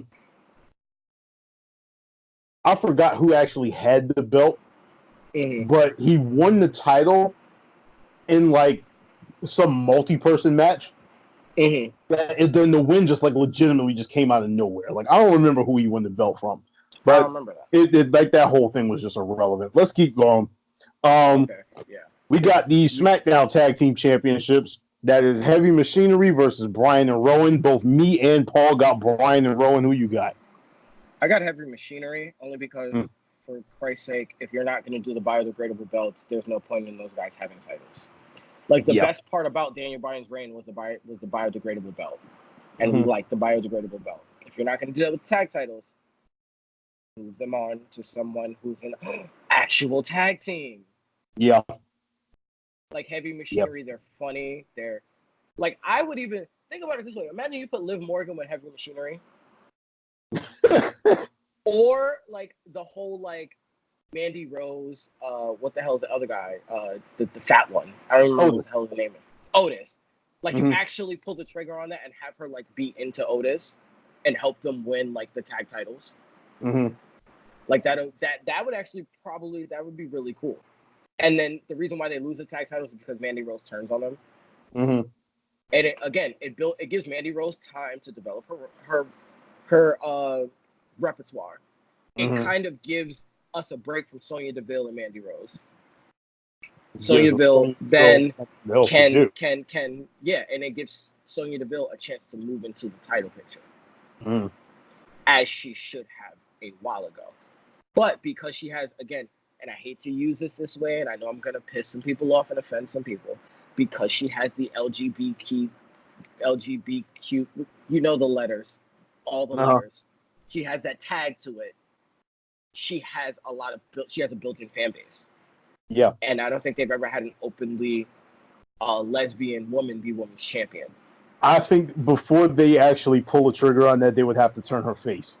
I cannot see them doing her. I can't see them doing that for her as a heel. But that with her, that's easy because again, she's a prize fighter, so she doesn't have to actually be hunky. She doesn't have to be Bailey face. Mm-hmm. You know what I'm saying? You don't even really, to me, you don't have to make her face though, because what is she on? She on Raw, SmackDown. She is currently on SmackDown. If she's on SmackDown, that works great because now you have Bailey, you have Alexa Bliss, and you can literally just have Sonya Deville do what you wanted to do with Ronda Rousey. Except Sonya Deville can actually work on the mic. Sorry, Ronda, you're trash on the mic. I'm gonna say it. She's garbage. Anybody at me, comment, whatever opinion you want. Ronda Rousey is garbage on the mic. Sorry, not sorry. Anyway, she kind of runs like a Conor McGregor kind of like, since Mandy's off with her boyfriend, I'm going to get down to business. Mm-hmm. Come out, punch Alexa Bliss in the face, come out, punch Bailey in the face, and was like, you know what? Now's my time. I'm taking this title. And you have Sonya Deville be that, because you got her, and please give her a new theme. Give her a new theme. God, Jesus Christ, give her a new theme. I will keep begging for this until you do it. Because that old school, like it sounds like the Vaudevillains theme. That's what her theme sounds like to me, and I hate the Vaudevillains theme. Like I hate it. But if you have her as an MMA theme, like pull your hair up and square up kind of chick, make her do that. Have her come, like you have the blueprint with Shayna Baszler, for Christ's sake. Like you've seen it. It works when you do it right. Mm-hmm. Do the same thing you did with Shayna in NXT. Do it with Sonya in WWE. And you have the built-in God, what is her name? Dakota Kai in Bailey. You have that kind of everyone loves her personality. Mm-hmm. And then again, this brings Bailey. Bailey loses the title. She goes deeper into that. As much as, you know, we want Bailey to have a good run. We want Bailey to have this whole thing. You can stretch this feud out for a little bit. You really could. You can stretch this out for another and have Sonya win it at SummerSlam, to me. Mm-hmm. And I know Bailey hasn't had it for that long. I get it. But I feel like she's like Johnny. She's better when she's chasing a title, not when she has one. That's how most faces are. Yeah. But with Bailey, I think that this does wonders for her character because it slowly has her go to like that darker side where like she gets roughed up by who was I just talking about? Sonya Deville. And then it kind of makes her even further evaluate, like, I need to get meaner. I need to get rougher. And then you slowly start to see Bailey go to like where she is, where she's wearing more jeans and a t-shirt. And it's less that hunky-dory macho man look. And it's more a Bret Hart look. Mm-hmm. You catch what I mean? And then when she has that, because then she'll get that Becky Lynch kind of backing if she goes a little darker. Like, Bailey just needs to be edgier. Like, that Ricky Steamboat face doesn't work anymore. Mm-hmm. Unless you have, like, a Dana Brooke that's like a Ricky Steamboat type. You can build Dana Brooke to be, like, the ultimate underdog because she looks like it. And you know that Dana Brooke just gets spat on all the time. So, like, you can, and people have this whole give Dana Brooke a chance. Like, you can do that with her. At this point, Bailey's face run has kind of burned out to me. And you need to kind of give her an edgier look and an edgier feel to her. Well, one of the things that gets me with the Bailey face run right now that we have is the fact that one, Bailey's been a face her entire time. She's never really been a heel. And then on top of that, there's these little wannabe subtle shots at Sasha Banks right now, who isn't involved in anything. She's just not there. So it's just like you're kind of sort of, and it's not Bailey so much as it is the announce team, where it's just like, okay, every time Bailey says anything, it's just like, oh, well, you know, that must have been, you know, X, Y, and Z about, you know, her time with Sasha Banks and all of this other stuff. And all, now we got to stop that. Like, Can But you know what I that to really me want is though? kind of sort of it's kind of sort of messing up or messing with her push as a face and her time with the women's championship because it's focused on more than just Bailey as champion. hmm And I think that she can use that because I think you know how they do those interviews like after a match, Hmm. random interviews in the ring where like the winner or the loser, like how do you feel? I think they need to have Corey Graves interview Bailey Hmm. and just have Bailey wail on Corey Graves, like completely just lose her shit on Corey Graves and Because he just tried to finally bring up snap. Sasha. I would love it. Yes, one Corey needs to get shut the fuck. Like I'm sorry, Yes. I know it's his job, but like your neck ain't that broke that you can't take a bump. I'm sorry. You can take a bump from Bailey. And then it allows Bailey to one move out of the title picture temporarily because lo and behold, you have a natural feud built in. If he attacks Corey Graves, he's Carmella. gonna come to his bingo. And then you could have Carmella, who's kind of already a face anyway, but she's still kind of heelish at the same time. So she can keep having her dig Bailey, and Bailey just keeps going to that spiral and keeps going to that place and going to that place. So going back to my other idea about Sasha, when Sasha comes back, Bailey's a completely different person. Yep. Bailey's dark. She's more Bret Hart, like she's more Hitman than she is Macho Man. You know what's And funny? There's a subscriber for Wrestle Talk that always not calls in, always emails them basically with this Bailey Sting idea where she would come out with like the black and white face paint that Sting used to rock with it everything. could And work she for just her be that though. dark person. But it could work for her though. Like if Bailey just puts her ponytail down, because the thing is, she was like, I use a ponytail because I don't want to be like every other woman. How many women are wearing face paint? And then she could literally come back with like and my thing is a dark Bailey. That's a like that could be like an NWO kind of thing. Where if you're gonna put Sasha Banks back with Bailey, why not have both of them be heel and have it be like a OG Booker T and Sting NWO type situation where Mm-hmm. it is anti WWE and Bailey's just pissed that she keeps getting screwed and then she Yep. goes where like she could have the No More Lights Jeff Hardy heel turn where she's wearing the face paint, she's not high fiving, she's not hugging, she's just walking down to the ring stone faced, Mm-hmm. beating people up with like a bat. Like you could have Bailey just go there Yeah. and really go full dark. And I don't know if she'd be down for it because she doesn't seem like the type of person to do that. But I think that it would do it to me. That would catapult her to the Becky Lynch, Charlotte, Sasha Banks level. Well, Because I still think she. all of the other three horsewomen have already been healed, so like she's legitimately the last one to turn. So Because think, if she but turns, I would love it. and then think about a kind of like, since we couldn't have Sting and Ric Flair, you Mm-hmm. have Bailey and Charlotte, and then Bailey can really, really, really give Charlotte the business. Not Mm-hmm. like, oh, I'm gonna give her the business. I'm gonna kind of go heelish. Like, no, she goes full on like Yeah. heel, and then at that point, you can turn girls like Alexa Bliss, who wants to be a face. You can turn her at that point. You know, Mm-hmm. you could turn a lot of the women who are like, you can turn a Ruby Riott face. You know, you could turn. And then at that point, you got the face paint Bailey, you got Viking Lord, Sarah Logan, you have biker chick that you can put with like a Baron Corbin in Ruby Did you just Riott. call her a Viking Lord? Listen, stop sleeping on Sarah Logan like she not the Dawn out here, bro. Like, think about it. How many times have they teased the Sarah Logan single push Yo, they need to stop teasing and actually just and start just doing. give it to her? Because I think she would be like there hasn't been a lot of like Viking level characters in WWE that I can remember that where it works. Nah, not that I could think of.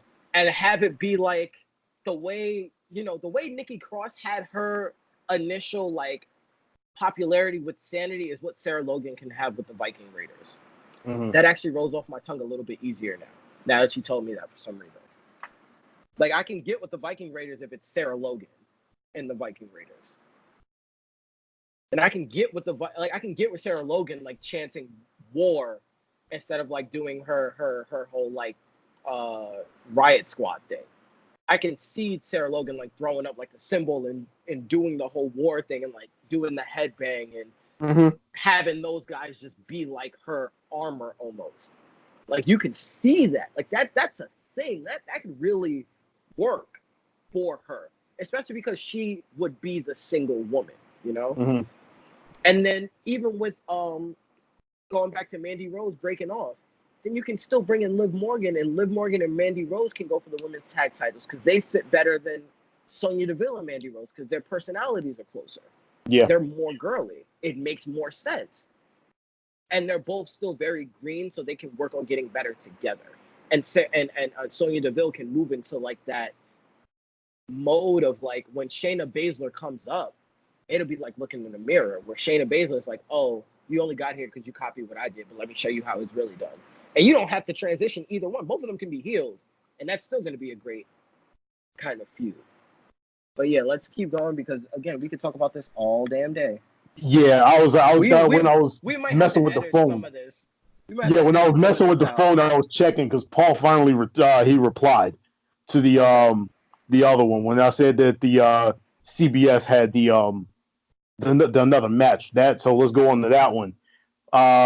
Raw Tag Team Championships. We got the Usos against the Revival. Both Paul and I have the Revival. In my case, the Usos. Oh yeah, I want the Usos to win, of course. It's just a matter of like the Revival, like legitimately just got the belts back. I don't see them dropping. Yeah, I know. I get it. I know that they're not going to win, but the Revival the Revival to me is a joke. And until you do something storyline wise that reestablishes them as the quote unquote top guys, they're always going to be a joke to me. They're going to be a gimmicky joke. Like they neutered the Revival for me, the same way they neutered Ascension. Yeah. They neutered the Revival. So next one on the card, we got another tag team match. We got the New Day against Sami Zayn and Kevin Owens. Who you got? I got the New Day winning, but I wouldn't be surprised if Sami Zayn and Kevin Owens won because this match is inconsequential to me. But the only thing that would make it more interesting is if one of the three, because you already know Xavier Woods ain't turning heel or turning, and if one of the other guys turned, that'd be the only thing that makes it interesting. But like, it's Big E's like first match back. I get it, so I think the New Day will win. And that's the one thing that's holding me up on this match. I actually have Zayn and Kevin Owens, and Paul has New Day, by the way, just to make sure we have that on record. I got Zayn and Kevin Owens just because of the fact that they've honestly been getting shit on for the longest, and I think this right here is where they start to get their fire back. On top of the fact that the chances are this right here will probably play into the Ziggler Kofi match later on down the line, whereas I could see Zayn and Owens running down, even though it's a steel cage match, and like kind of sort of trying to prevent Kofi from getting out of the ring. And then the New Day, who is supposedly hurt, then they come down and they help out, and they keep the belt on Kofi or whatever. Truth be told, anyway. I don't even think that you need the New Day to be involved. I just think truthfully that if they want to do it right, and they really should do it this way, that match should end in a no contest, or even have Kofi win, but then you have Kofi be attacked after the match, and you go as far as to go into the cage and have them beat the snot out of Ziggler too. And they're like, why are they beating up Ziggler? Well, because Ziggler needs a reason to go away. And Ziggler's going to go back on tour for his comedy show. So, like, you need a way to get rid of Ziggler. So, have Sami Zayn kick do it to a point where, like, he gets multiple corner boots. He gets multiple pop-up powerbombs where, like, Ziggler just gets destroyed. Like, I want Ziggler to get wrecked. And then you have Kofi just, like, get beat up on the cage a little bit on the side or whatever, and that's it. And it's like, why are they beating up Ziggler? It's like, and then you have Kevin Owens just be like, I'm tired of everyone trying to jump in my spotlight. We are sick and tired of always being replaced, sick and tired of people telling us what we can and cannot do. Mm-hmm. From now on, we call our own shots. Period. End the pay-per-view right there. That's it. All right. Next up, we got the U.S. Championship. That's going to be Ricochet against Samoa Joe. Both Paul and myself have Joe. Who you got? My head has Joe. My heart wants Ricochet. Simply because of the fact that Joe should not, for the opposite reason of why we just talked about Triple H being the Intercontinental Champion. Joe has not won a world title. He don't belong there. He just don't belong there, and it's not a situation where like, oh, this is cool. Joe's beating up everybody. No, because there's too much new blood in the mid card, and Joe needs to be who Joe was when Joe first came, and he beat up Seth Rollins and was beating up people, and he put the work. It don't make no sense to me how Joe put the beats on Brock Lesnar. Let's keep it 100 right now.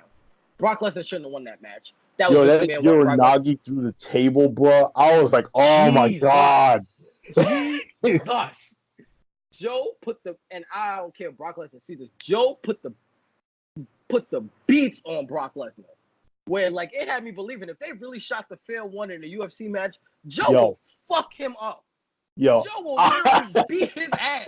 Like Allison Overy beat his ass. Like I was rooting for Joe, like, Joe, get his ass. The fact that Brock Lesnar won, I was like, okay, this was the finish they had planned. But Joe whipped his ass. Like real talk. Like he beat his ass worse than Braun Strowman could wish to beat his ass. Yep. Joe whipped his ass.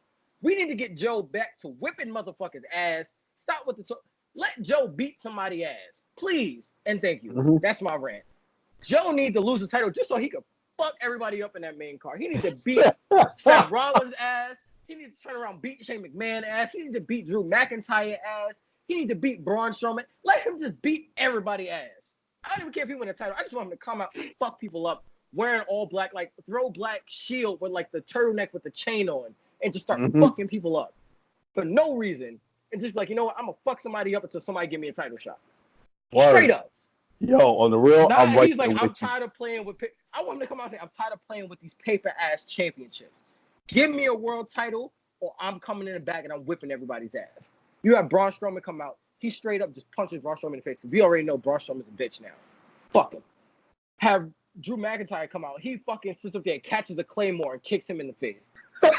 Like, I want Joe to be Joe, because Joe is the closest thing we got to a hood black person in the damn WWE. We need Joe to just go straight up Suge Knight on a motherfucker. Straight up.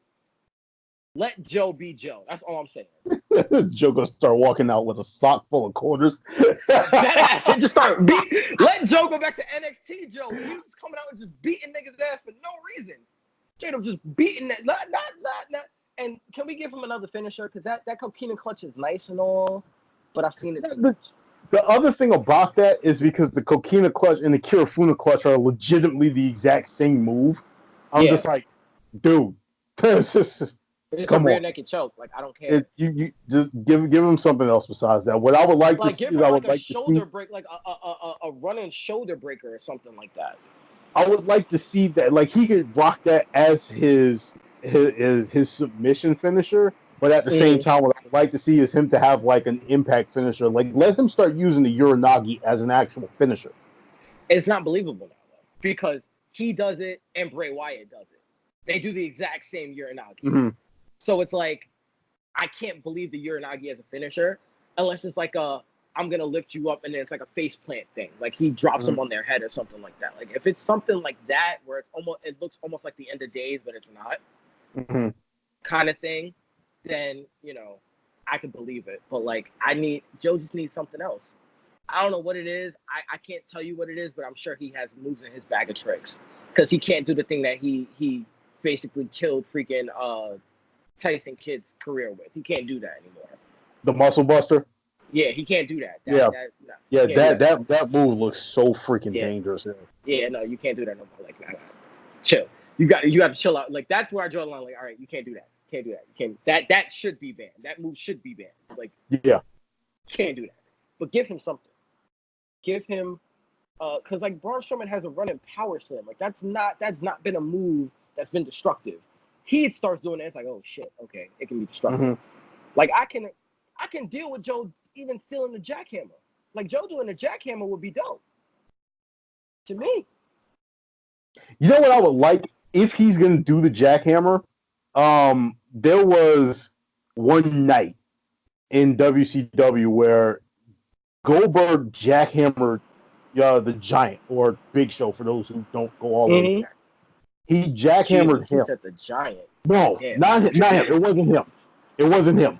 It was some big dude in Raven's flock. I can't remember the dude's name, but it was. Come on, bro. Even Raven had a faction. God damn it. We can't give anybody else a faction. All right, that's another story. After he jackhammered him, my man was pretty much out of power or whatever. So when he went to do the jackhammer on Raven, he didn't do that delayed jackhammer. He legitimately just lifted this dude up and just threw him down with the slam. Let Joe do it like that. That way, you don't have that correlation between Goldberg and his like delayed jackhammer and the one that Samoa Joe does. If he does it like a snap jackhammer, then it's a completely different story. That's hot. Yeah, and then he drops it on somebody. It's like, oh damn, okay. Yeah. It's one of those moves where you're just looking at it like, oh shit, ow, okay. Yeah, like for real, like any type of for me, like any type of snap move is like incredibly devastating. Like every time I see Randy Orton do that snap power slam, that shit kills me. That shit hurts my back. I was like, because I'll look at this junk and I'm like, okay, first of all, Randy Orton, thank God you're as safe as you are. All right, because every time you do that, I swear you're gonna screw up and drop this dude right on his head and then break his neck with the rotation. Yeah, that's what it looks like. But he's so good that it looks that good. Yeah, and then you like look even at if you look at else. If you look at like Velveteen Dream, that DDT that he does, and you notice he stopped doing it so much. He does the Dream Valley Driver and the elbow now. Yeah. Which, again, it's like Razor Ramon. Like he's not gonna do that. Like he's done that and people have kicked out of it, but you don't remember it because he does it and it's like he'll do like 3 of them and then you're dead. But like, even when he does it, when he hits that it looks really good. Yeah. Like Joe needs something like that. Like you're right. He needs a situation where like he can pick you up, but then he can also catch you with it because his moves when he catches guys like out of thin air or whatever, so dope. If he can do like a situation like that where that's his finisher and he covers the way Goldberg used to cover with the jackhammer, it works. But like they need to do something with that because the coquina clutch works, but it doesn't work if you keep using it. That's my only gripe with Shayna Baszler is she has a submission finish. And I'm like, I want to see, because like I've seen her do like a fisherman DDT and it's a finisher and I'm fine with that because she's a submission specialist. What the heck is the name of that move? I can't even remember it right now, but it's like a vertical suplex, but they kind of like drop straight down rather than actually going completely over. I can't remember. I think it's called that 1916. I think it's called. Oh yeah. Finn Balor does it.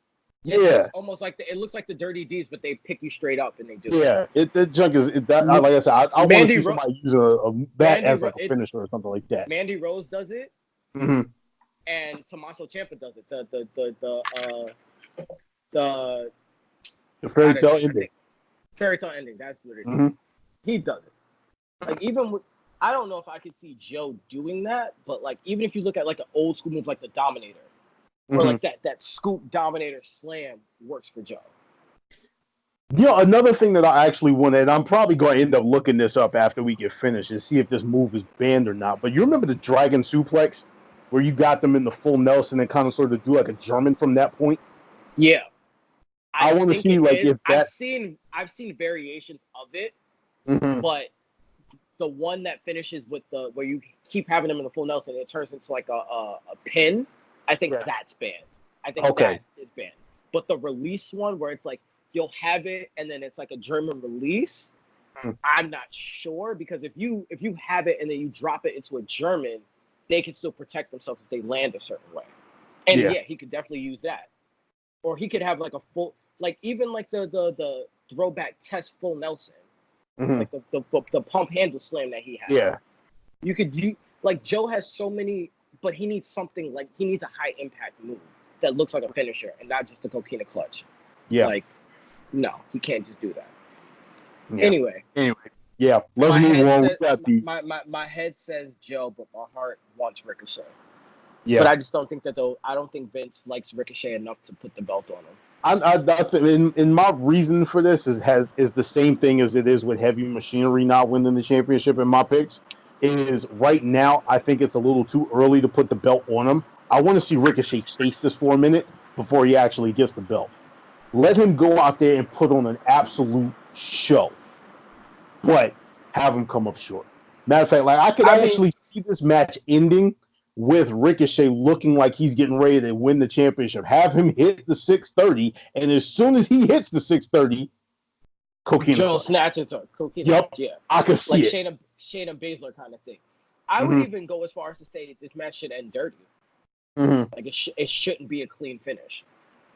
It shouldn't, because with Ricochet, because of the type, again, they don't give him any mic time, so that's one negative about it. But again, it was a 5-man match to determine the #1 contender. Yeah. You mean to tell me no one's gonna interfere? That's dumb to me. Well, here's the thing about the 5-man. As far as 3 of the other competitors, because you had Lashley, Cesaro, and Strowman in the match as well. The other person was The Miz. The Miz is a face. He's not going to interfere. There's no issue with that. The thing about the ending of that match is Strowman, he eliminated Lashley and Cesaro. And then Lashley and Cesaro came in and they jumped Strowman and helped Ricochet win. So Strowman beat the crap out of Ricochet, and then he went and beat the crap out of the other two. So what you end up having right there is a beef between those 3. So I don't think there's going to be any interference or anything like that. Or what you could do is you could have a situation where you have another guy. Because I think the U.S. title is on SmackDown now, right? No, it's on Raw. It's on Raw. Okay. I'm trying to think of underused Raw guys. Because I would even go as far as to say someone like Mojo. Oh, so you got a pen and paper? Because there's a whole lot of them. I know. You could have someone like Mojo who really comes, because at this point you need somebody to come out of left field. You know what I'm saying? What I would like to see, it's not going to happen just because of all of the Moxley stuff or whatever, but EC3. Yeah. It's not going to happen because they're so busy trying to bury this dude for something that has nothing to do with him. Like, I don't understand why he's getting punished for John Moxley leaving. I still don't understand it. Honestly, because Vince is an idiot. He set the man up by putting it out there that he was leaving, that Moxley was leaving, and then went out there and had him pretty much win with some BS and then win a squash match. So it's just like, you know what we're doing. So you guys are going to go out there. You're going to bury one of your top stars because of the fact that he decided he wanted to leave. And then because of the fact that the fans are onto your bullshit and they're starting to sit up here and they're booing, not even booing EC3. What they're doing is they're cheering Moxley, who's supposed to be your heel. You're like, oh, well, you can't get over, so it's your fault. No. Yeah. He's not getting over because you set him up for failure. But anyway. I love the fact that they have EC3. Like, EC3 really looks like he doesn't care anymore. So I'm like, one, putting him in the U.S. title picture would give him something to care about. That's the one thing. But then also you can use that disappointment and frustration. You can have it where, like, earlier in the night, someone just says to him, like, he says something, it's like, why are we talking to you? You're nobody. You're nothing. Like, you don't do anything. You're here strictly for catering. Or, like, you'll have a situation where, like, Ricochet says, or Joe says something to him about, like, make sure you have my water in my locker by the time I get back, or something like that. And just have EC3, like, sit there and then just come out, knock out Joe, or, like, hit Joe with a steel chair or something, have Ricochet win, hit Ricochet with whatever finisher, and then just have him raise the title at the end. Boom. Yep. Because again, if you want to take Joe out of it, take Joe out of it. But at that point, you can either have a 3-man rivalry, or you can just go forward with the 2 of them and then push EC3 and Ricochet. And then you can add all types of pieces, because that, I forgot who was fighting, but that lumberjack match with for the 24/7 title, great idea, great execution. You just don't care about the 24/7 title. Yeah. So, and it's a situation where you could just do the same thing, but with the U.S. title, make us care about it. Because again, Ricochet's a high flyer. You put him in a lumberjack match with EC3, who's pissed, and they're both from NXT and they're both jockeying for position. Why not? And then again, you can build Ricochet as a face, even though he has the title. You can still build him as a face, and you can have the lumberjacks be half face, half heel, and it can be all the undercard guys. Because again, at that point, while that match is going on, you could be sitting up there setting up this feud, setting up that feud, setting up this feud, setting up that feud, where like the lumberjacks end up killing each other anyway. Yeah. And you just have a bunch of feuds that you can go on to main event, 205 Live, et cetera, et cetera, et cetera. But no, we're not smart. We don't use our other talent in creative ways. Because we got to go through the wild card rule, because we honestly think that the only stars are the top stars, because we refuse to build anybody else. Yep. Anyway, speaking of 205 Live, we got our Cruiserweight Championship. It is a triple threat match. It's the only triple threat we have on the card. We got Akira Tozawa. What happened? So thank God. Yeah. We got Akira Tozawa versus Drew Gulak versus Tony Nese, who is the champion. I have Drew Gulak just because he's the only heel in the match, and I think Tony Nese is a transitional champion right now. Paul has Tony Nese. Who you got? I originally had Tony Nese, but now that I think about it, I have Drew Gulak because he did just put over an NXT guy. He just did put over Kushida. So I think that it's a situation where you have him do that, but then you reward him by giving him the title. And I feel like he's a much better champion than Tony Nese is. Because again, Tony Nese is one of those guys that needs to be in a faction as a henchman to build him. Because he's not a bad champion. He's just he's limited. To me, he doesn't seem like the face of the division type to me. No, especially when your only character trait, or at least from what I see, your only character trait is look at my abs. Yeah, like his whole thing is I'm this Adonis. Like, think of Tyler Dillinger's I'm a 10. But it's not about skill, it's about looks. That's Tony Nese. Yeah. Like, you could give him Ty Dillinger's gimmick and it'll work. It just won't work because everyone knows the perfect 10 is Ty Dillinger. And the fact that he's now Sean Spears won't really work because he still uses the 10 thing, I think, sometimes. I'm not really sure if he still uses that gimmick or not, but yeah. Yeah, I don't know. I haven't seen him over in I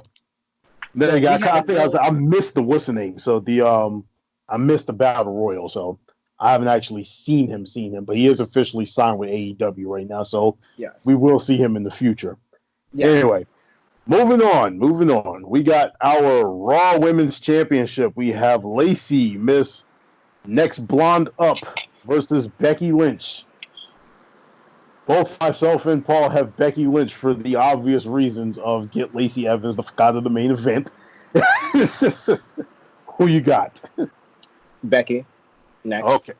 Exactly. Next. I have nothing to say about that. Doesn't even do I, because there's no reason for Lacey Evans to even be in this position right now. Again, nothing against her or whatever, but she shouldn't have been pushed. She shouldn't have been pushed to the forefront like this. She shouldn't even be on the main roster right now. If we're being exactly honest, she should not be in the main roster right now. Next up, we got probably the realest feud, the one with some actual heat behind it. We have the SmackDown Women's Championship between Alexa Bliss and Bayley. Both Paul and myself have Bayley. Myself for the reason of why the hell is Alexa Bliss even in this match when she's a Raw superstar? And it's time Bayley had an actual reign. Who you got? I think Bayley because it's people don't realize it's a rubber match because Alexa also beat Bayley for the Raw Women's title. Mm-hmm.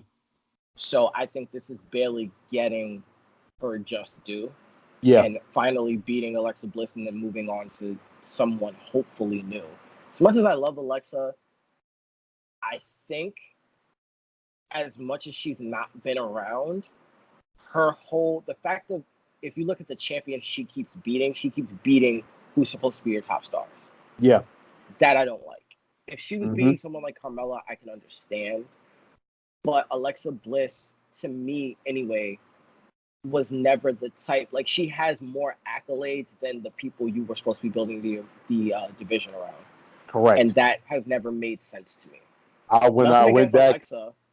Nothing against Alexa, but I don't see the point of her having a title when she does so much better when she's just the head of a faction. Yeah. Again, I don't know how many times I have to say the word faction in these episodes. Give this woman a faction.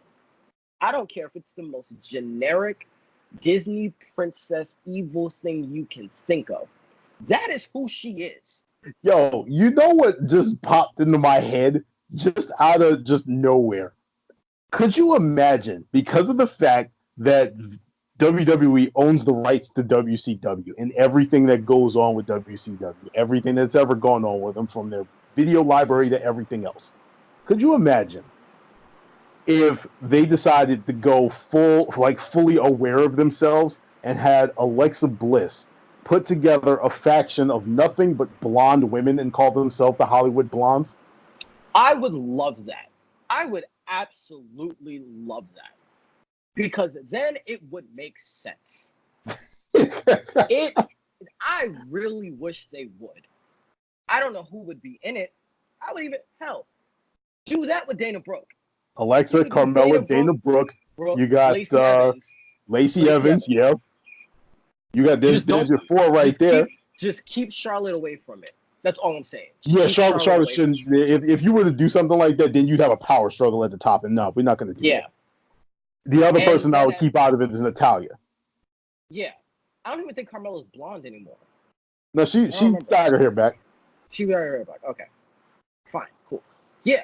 Those four work because you have the mean girl dynamic. You have the rich girl. You have the girl who just wants to fit in. Mm-hmm. You know, you have the muscle. And then at that point, they cover each other's weaknesses because none of them can really wrestle. Dana Brooke is the best overall wrestler out of the group. Mm-hmm. That way, Dana Brooke works more matches, gets more shine, and then she can kind of be what she was to Charlotte in the beginning, which was when we cared about Dana Brooke. Mm-hmm. It was when she was with Charlotte and she was a lackey.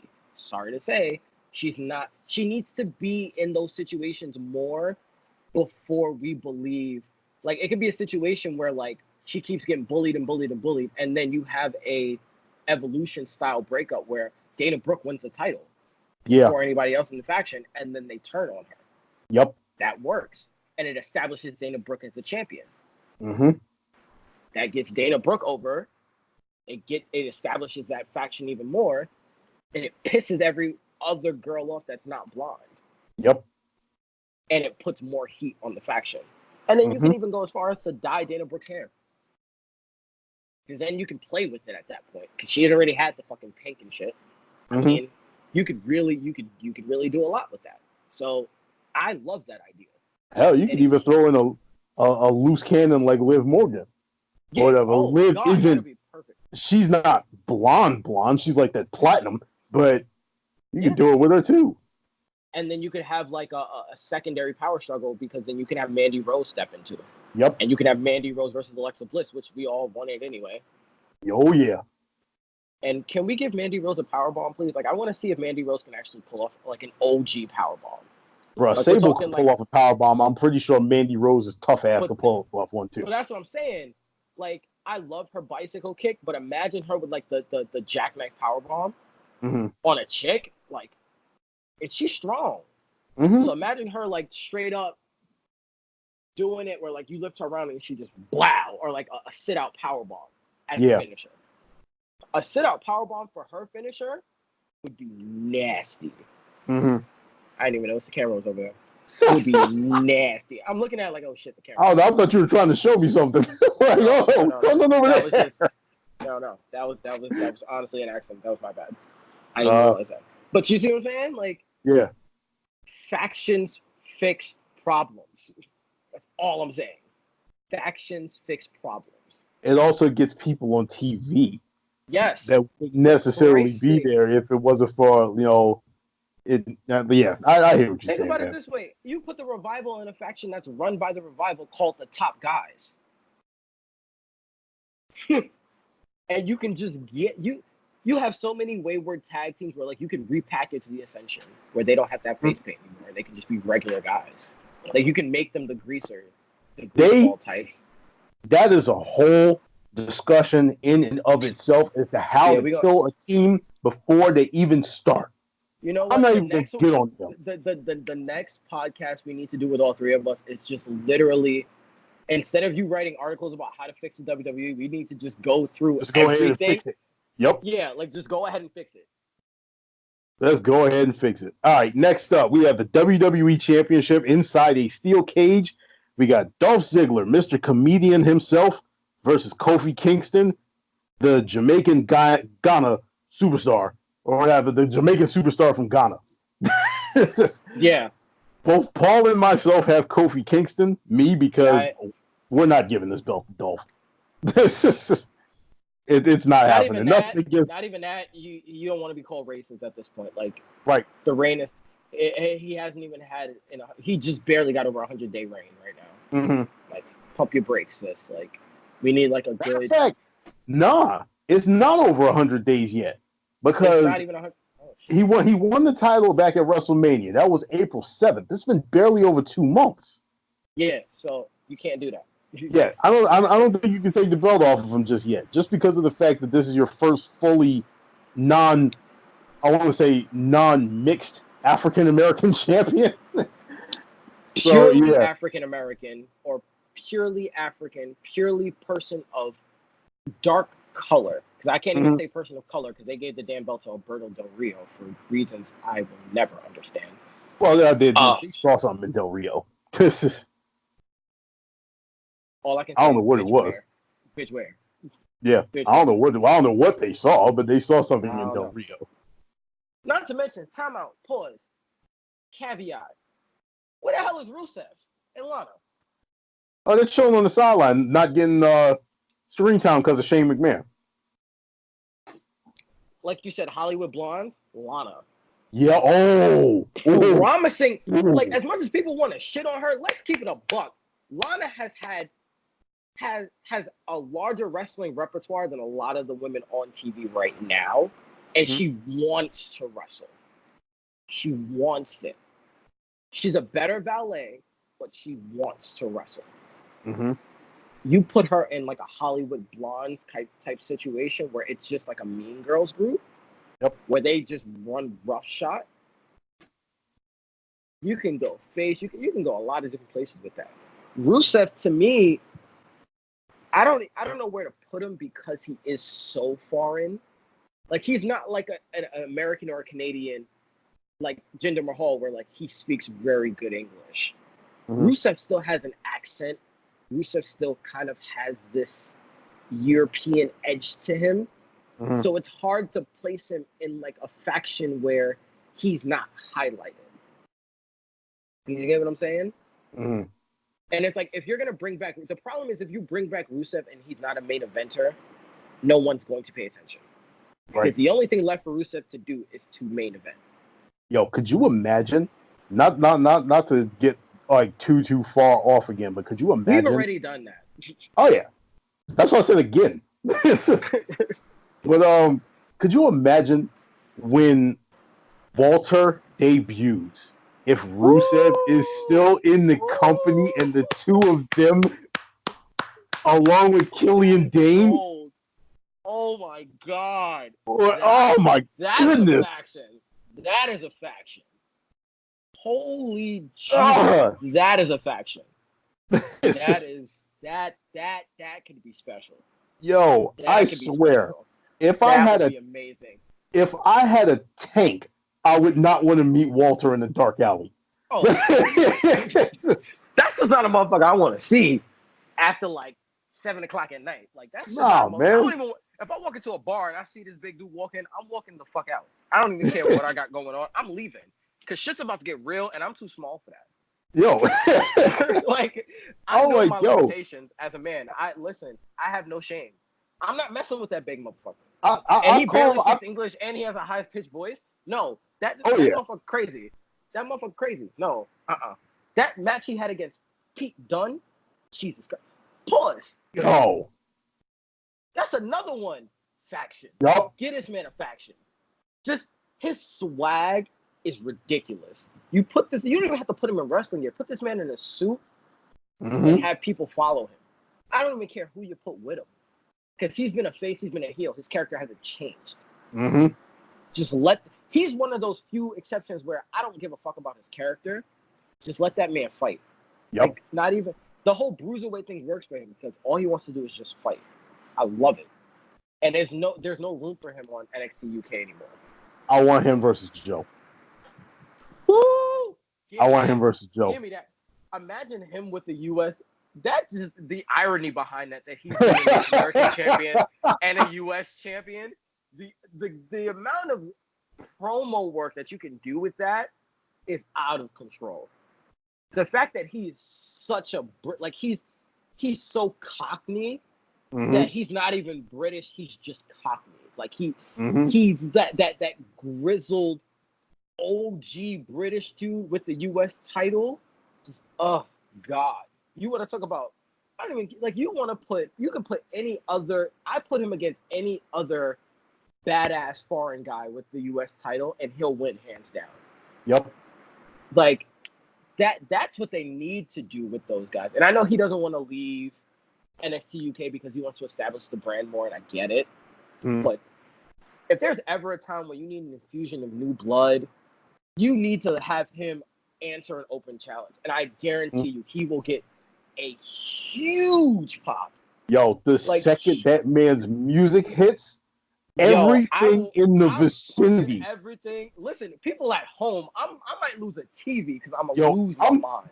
Flipping cars, like, like he's the type of I don't know what it is about him, but he's the type of dude that you want to run through walls for because he's so damn good. Yep, he's so good, and it is ridiculous how good he is. Not to mention that finisher is just. Yep. That finisher is just everything about that. Like him and Joe, him and Drew. I want to see him and Lashley. Yep. Him and Matt Riddle. If you put him and Lashley, in the ring and allow Lashley to be the Lashley from WrestleMania, because what you have right now with Lashley is you have this guy. Speaking of Lashley, he's not even on this card. Jesus, it's just but. If you put him the out contacts, there, just sans the contacts. Yo, that actually scared the hell out of me. It was dope because it was like a play off the demon thing. But I would have rather he did the white eyes with like because he's a quote unquote White Walker and we're pandering. So like Lashley being a White Walker actually would have been fucking sick instead of Seth Rollins. But that's just me. Anyway, continue with what you were saying. Well, what I was saying is that because what you have with Lashley is this really, really toned down version of him on weekly television. But when WrestleMania rolled around, he kicked it into another gear to go out there and deal with, Demon Finn Balor. I want to see that Lashley all the time. And you put that Lashley in the ring against Pete Dunne. You put that Lashley in the ring against a guy like Walter. Like, I don't think Lashley's still going to be around by the time Walter gets into the actual main roster. But I don't even give a crap. At this point, if you got Cassius Ohno working NXT UK, you can have Bobby Lashley for a one-off about, like, you know what? Oh, you had Balor go over there. Yeah, for, like, the first freaking pay-per-view, and they're about to have another pay-per-view. I'd love to see Bobby Lashley just go nose-to-nose with Walter and do a season from one takeover to another and have Bobby Lashley work NXT UK. I know the Brits probably wouldn't like it, the people in the UK, because he's another guy that's not British, yada yada yada. But come on, He don't got to win the belt. I ain't saying he gotta like. He's not a type of dude that like he to me is like Batista with Triple H. Like he ain't got to come back to win. He's got to come back to establish Walter. Yeah. And the amount of work that those guys would do together would be amazing because their styles do so well. Mm-hmm. Their styles play so well. Speaking of styles, Ricochet versus Apollo Crews. Beast. I would love it. I would love it. Because that would also that he doesn't have to deal with or Ricochet wouldn't have to deal with the fact that he's not in there with somebody that's not athletic. Exactly. Because he can do the spots that he wants to. He can he didn't have to deal with that in NXT because everyone was freakishly athletic in NXT. Even when he went against Velveteen Dream, who isn't high flying, they still were able to pull off spots that were really athletic. Right. The only problem would be, is that a feud or is that a open challenge kind of match? Because I can't see them feuding because Apollo Crews doesn't read me as a heel. Apollo Crews doesn't. If and when Ricochet wins the United States Championship and he goes out there and says, I want to put on an open challenge, then Apollo Crews comes out. That I can see. Yeah. The only problem is I know if they can get the type of time that the New Day and the Usos did for their first tag match that was on the pre-show, that got the crowd hot, I feel like they can have a similar effect. Mm-hmm. Like if you're in a show where you're doing a lot of segments and not a lot of matches, where you can put on longer matches, I'd want those two to put on longer matches. And it has to be in the right city, because it has to be in a really good wrestling city, so that the crowd is hot for wrestling. Ooh, I was getting ready to say Chicago, but that's such an AEW city right now. Yeah, you can't do Chicago or Jacksonville right now. Yeah. You can't do that.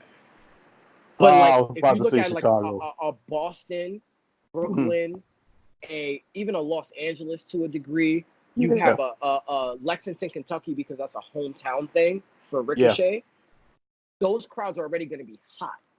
And if you have those two put on, just let them go. Don't overproduce that match. Let them do it, and just let them do what they do and do what they do best. That, to me, can not only establish Ricochet as a champion, but it can establish Apollo Crews as an actual contender. Yep. And it sets and at that point, if you start off with that instead of the main event guys are going to come out and they're going to cut a promo X, Y, and Z, you get the crowd hot for what's coming next. And you can even have like the next segment be like, holy shit, that match was dope. Yeah. And then you keep going. Like you can have everyone acknowledge like, now that was a fucking match. Holy crap. Like they do it in NXT all the time. And just, God, someone put a gag on fucking Corey Graves. Please. I can't. In a match like that, you don't need the negative commentary. You don't need guys taking shots. You just need someone who's going to build, like you need like a Mario for that match. And that's what they don't have, unfortunately. And well, Michael the other Cole, thing, Michael Cole, the other thing, the other thing is like on the main roster, you have a lot of Vince McMahon in your commentator's ear, telling them like, listen, you have to say this, you have to say this, you have to think that has to end too. Yeah, that you can't keep doing that. Like, no. Yeah, no. One thing I did forget to mention with this steel cage match or whatever, getting back to the predictions, is I am hoping. I'm hoping, because I said it before, you're going to get KO and Sami Zayn come out, and that's basically they're going to be trying to prevent Kofi from actually getting out of the cage. I want to see Kofi do a trust fall from the top of the cage to win that match. Oh yeah, that's a spot. That's a spot right there.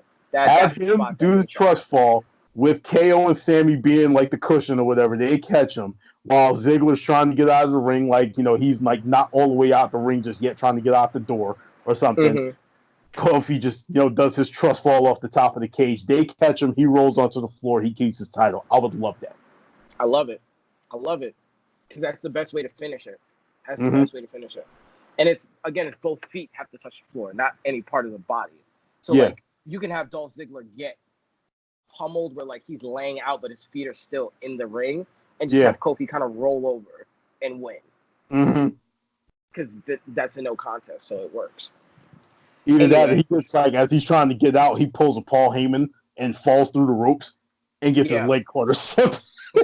like that would, but it would work though. Uh-huh.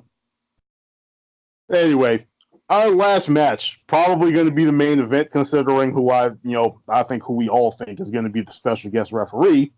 We have Baron Corbin, Mr. Anti-Excitement himself, versus Seth Rollins for the Universal Championship with a special guest referee I would say, I don't know who your pick is, but we all honestly think it's probably going to be Brock Lesnar. Mm-hmm. Paul says Corbin winning the championship with Lesnar cashing in immediately after. I agree. I have Rollins retaining the championship, getting his ass handed to him by Brock Lesnar, and then another time where he's just like, nah, I'll do it another time. Yeah, I mean, honestly, Brock Lesnar with the whole thing,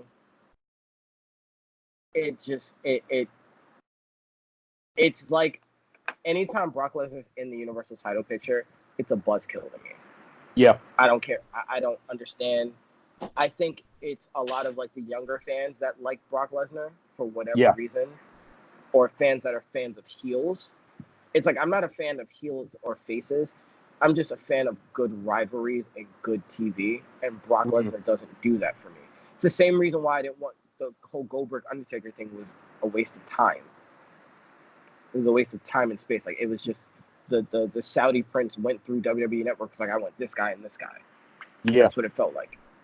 It's just like I'm not a fan of Brock right now. Like I'm just because he doesn't actually wrestle. He doesn't do anything. He just doesn't. Yeah. He just does a couple of shoulder tackles, does a couple of throws, does a couple of F5s, and it's like that's it. And it's like I get it, but like that doesn't work anymore. Like it just doesn't work anymore. Plus, I'm of the mindset that I kind of want Paul Heyman to move on to a new client. Like too many people need Paul Heyman. Brock Lesnar's made his money. Cut him a similar deal that you have with Dolph Ziggler, where they show up if you need them, not because of ratings, but like in case like you need a replacement guy, and let him, just collect money from whatever farm in he's Canada pretty much doing that anyway. Yeah, exactly. Like just please enough, just enough. I think Brock's going to be the special guest referee. He's going to cash in, yada, yada, yada, or he's going to cash in and fail, whatever. Just end the Brock Lesnar thing. Like, if you want to do that, then make him Vince's personal bodyguard or something. Put him in that Shane faction. That works. Just keep him away from any sort of world titles because he doesn't put guys over anymore.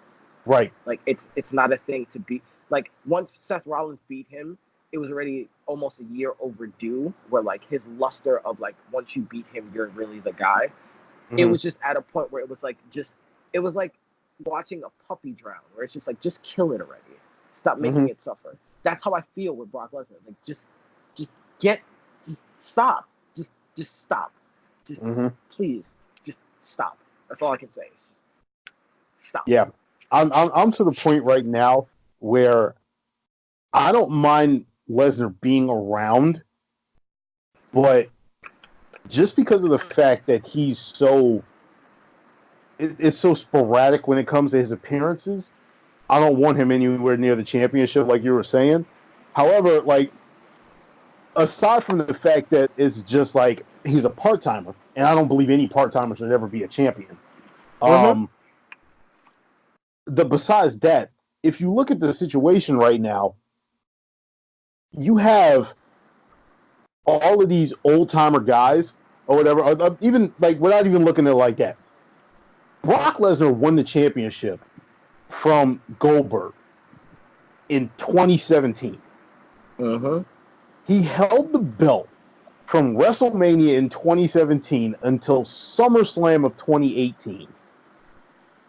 And then won the title back like 2 or 3 months later when Roman Reigns had to leave with the leukemia.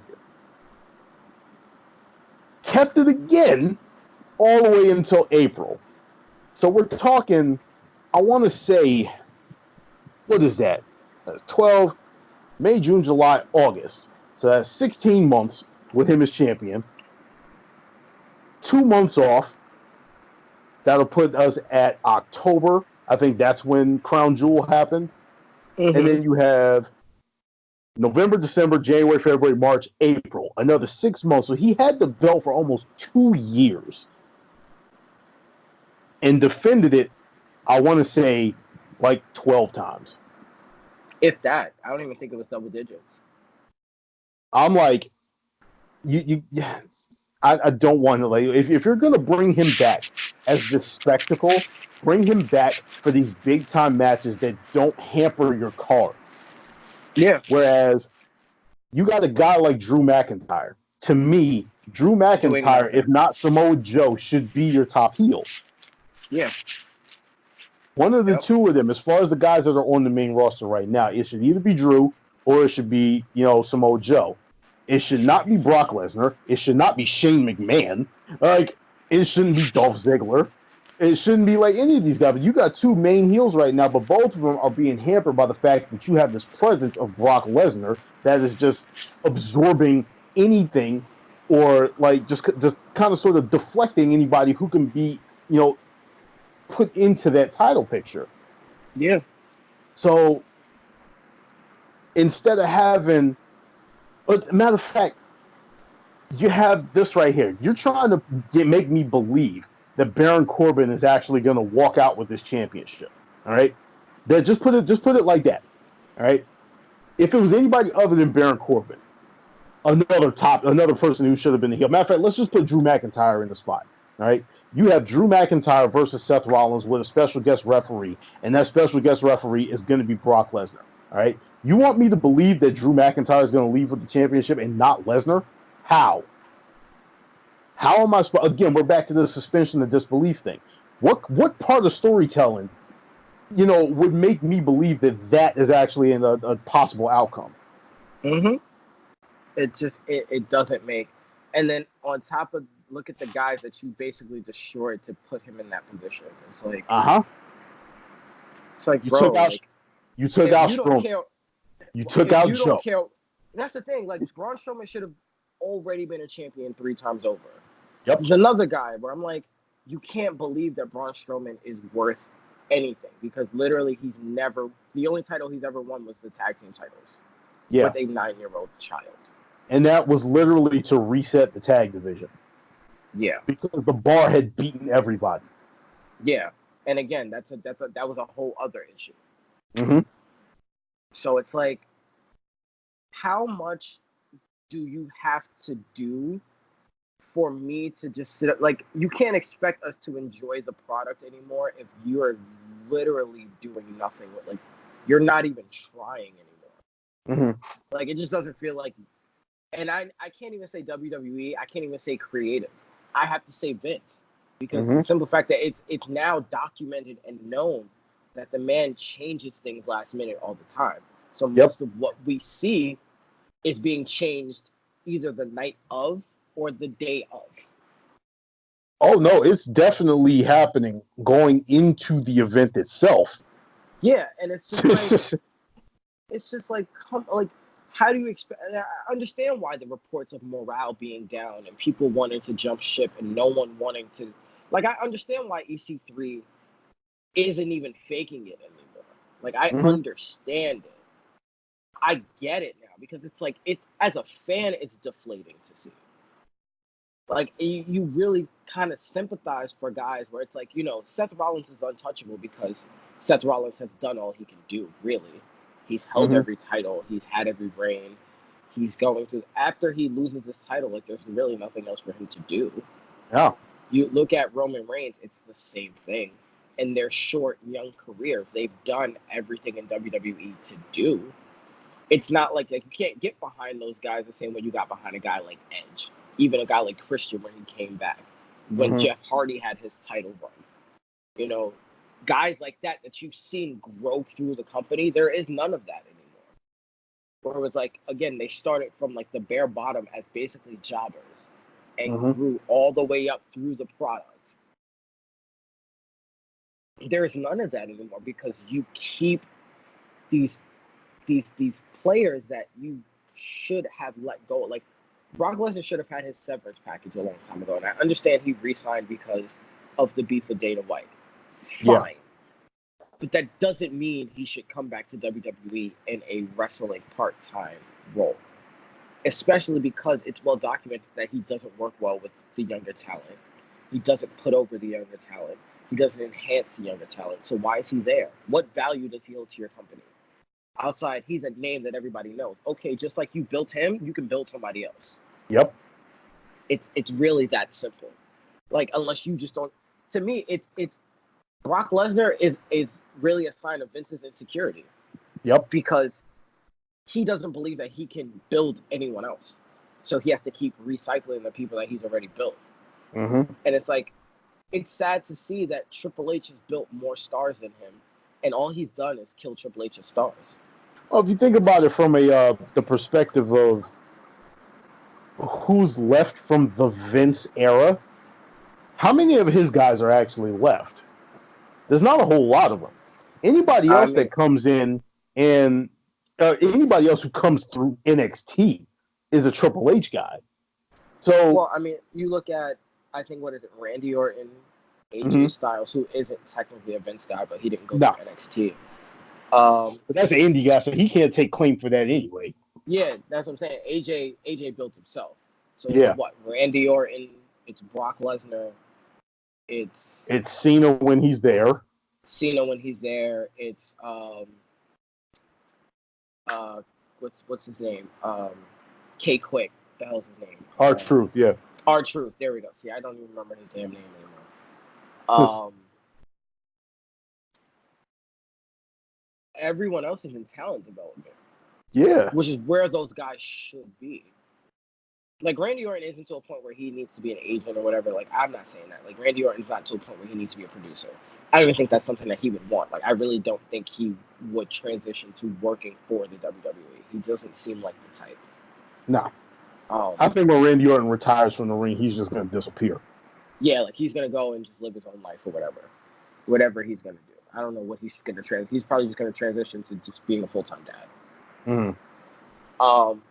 But you're right. There isn't a lot there. Like, there's just, and I think that's a sign of it. And I think that, again, the ratings are due to the fact that Vince doesn't want to let go, and he wants to put his guys in charge, where the natural progression would say that you hand the company over to Triple H and Stephanie. Yep. And the only reason why I can say Triple H and Stephanie, because for Stephanie, for all her on-camera stuff, the stuff she does for the company, as the CFO, top-notch. Yep. One of the best. Like, she to me is what Vince was to the company when his dad handed it over to him. Yeah. That's how I see it. And I think that there's a from what I've heard, there's a coalition of, I forgot who the guy was backstage that was like Vince's head producer for a long time. Kevin Dunn and Shane McMahon that want the company for themselves. Yeah, what's happening is, from what I understand, Triple H and Stephanie McMahon want to bring their own people in. Kevin Dunn, because Kevin Dunn and Shane McMahon are boys, Kevin Dunn, once he started feeling the heat on himself, basically reached out to Shane and got Shane pretty much back into the company because he wanted some backing. He didn't want his position, to fall apart and stuff like that. And in my case, I'm just like, I'm looking at it, and to a point, you can sit up there and you can praise Kevin Dunn for some of the stuff that he's done, but at the same time, no pun intended, but at the exact same time, you can sit up there and look at it like you were a part of the Vince Russo nonsense that was going on, and you just stayed. You didn't leave. You were one of the ones that was pushing some of the nonsense that was going on with Russo and everything like that. And you saw what happened when he didn't have any reins on him. So why should I trust you running the company with Shane McMahon, who's literally, now granted, they don't have, from what I understand, Shane McMahon isn't in like an operational management position. He's just on-screen management. So he's just out there. He's technically another wrestler. Right now, Mm-hmm. he's still Shane McMahon. Right. So I can't put any of his push on him. Mm-hmm. But at the same time, who's to say to Shane McMahon when he comes out there and actually does, if he was hypothetically, running the company, who's to say he wouldn't be out there pushing himself? Yeah. I would And rather that's kind sit of here sad. and I would rather hand it over to somebody who already has, an established brand behind them. Everything, let me not say everything, but most of the stuff that Triple H puts his hands on and has his backing is golden. What I will say with Triple H is, as much as he has, like, I can blame him for losing Cody Rhodes, Right. right? I can. He's has some missed opportunities and some missteps, and he hasn't been perfect. Mm-hmm. Let's just say that now, because there's some people in the wrestling world that have some real gripe with Triple H, and Yeah. it makes sense. But what I can say is, if it comes to pros versus cons, I'll take Triple H's upside of him learning, because Yep. at least Triple H is willing to adapt and he's willing to learn from his mistakes. Mm-hmm. And as much as he has an ego, he can keep his ego in check enough to create and to do what's best for his vision. Right. Because nothing in NXT, there's never been a time outside of maybe the early years of NXT where you can say, oh, they lost out on a guy because Triple H didn't push them. Mm-hmm. Because it's whenever he's brought in people, and what I love about them is that the NXT roster is expansive, but we only know a select few people because he keeps those that he knows aren't ready. He keeps them at house shows and he keeps them at the performance center and he keeps them in Yep. training until they are deemed to be ready. And then and only then does he elevate them. Vince will elevate who he wants to elevate because he's like, oh, I see you Because they have a look look. good. Because they look good. And it's like, no. Because the look of your era is not the same as the look of this era. Right. And that's been proven time and time again, where you've heard older wrestlers like, oh, I don't like Daniel Bryan. Daniel Bryan's not a world champion. Proves them wrong. Oh, I don't like Kofi Kingston. Kofi Kingston's not a world champion. He needs to do steroids.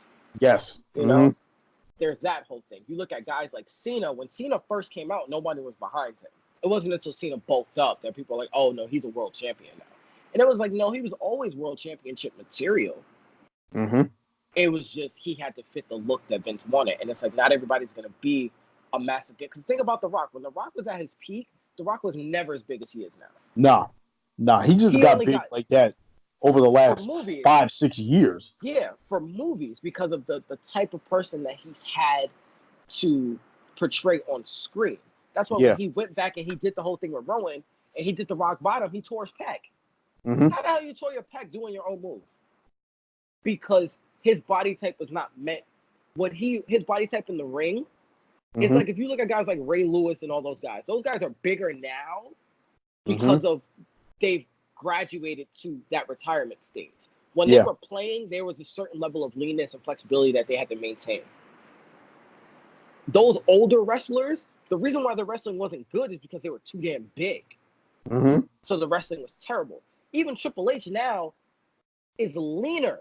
People don't realize Triple H is smaller now, which is Yep. why he can wrestle as much as he still does. But even Triple H is still kind of too big. Like your world champions are like the Drew McIntyres, where he's tall but lean.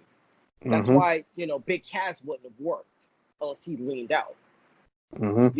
It's the Johnny Garganos, the Tommaso Ciampas. It's the leaner guys who are more athletic, who are good characters. And Mm-hmm. I think that's the key that everything in this company is missing. Is that the one thing that Vince got right was that he could build characters in his day. Now, he cannot build characters because he's still using the same tired rhetoric that he's had for years.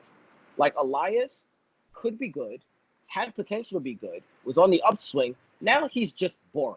He's just there. He's a glorified jobber for no reason.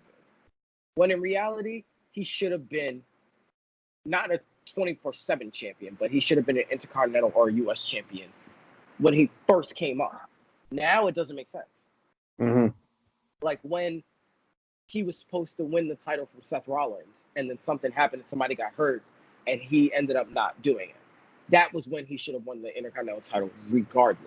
Even with the whole, I think it was like Roman Reigns wanting to be a Triple Crown champion or something. I don't remember what the situation was. But guys like that should have won it. Apollo Crews, I keep talking about him because he has all the potential in the world, but he has no direction. He has no character. Right. And no one's willing to work with him to establish it. If your name is Apollo, like, I will go stick with the by. Greek god thing. I will stick by the idea that if Apollo Crews was 3 to 4 inches taller, he would be Universal Champion or WWE Champion right now. Mm-hmm. And the fact of I don't see him as a champion because I don't know who he is. Mm-hmm.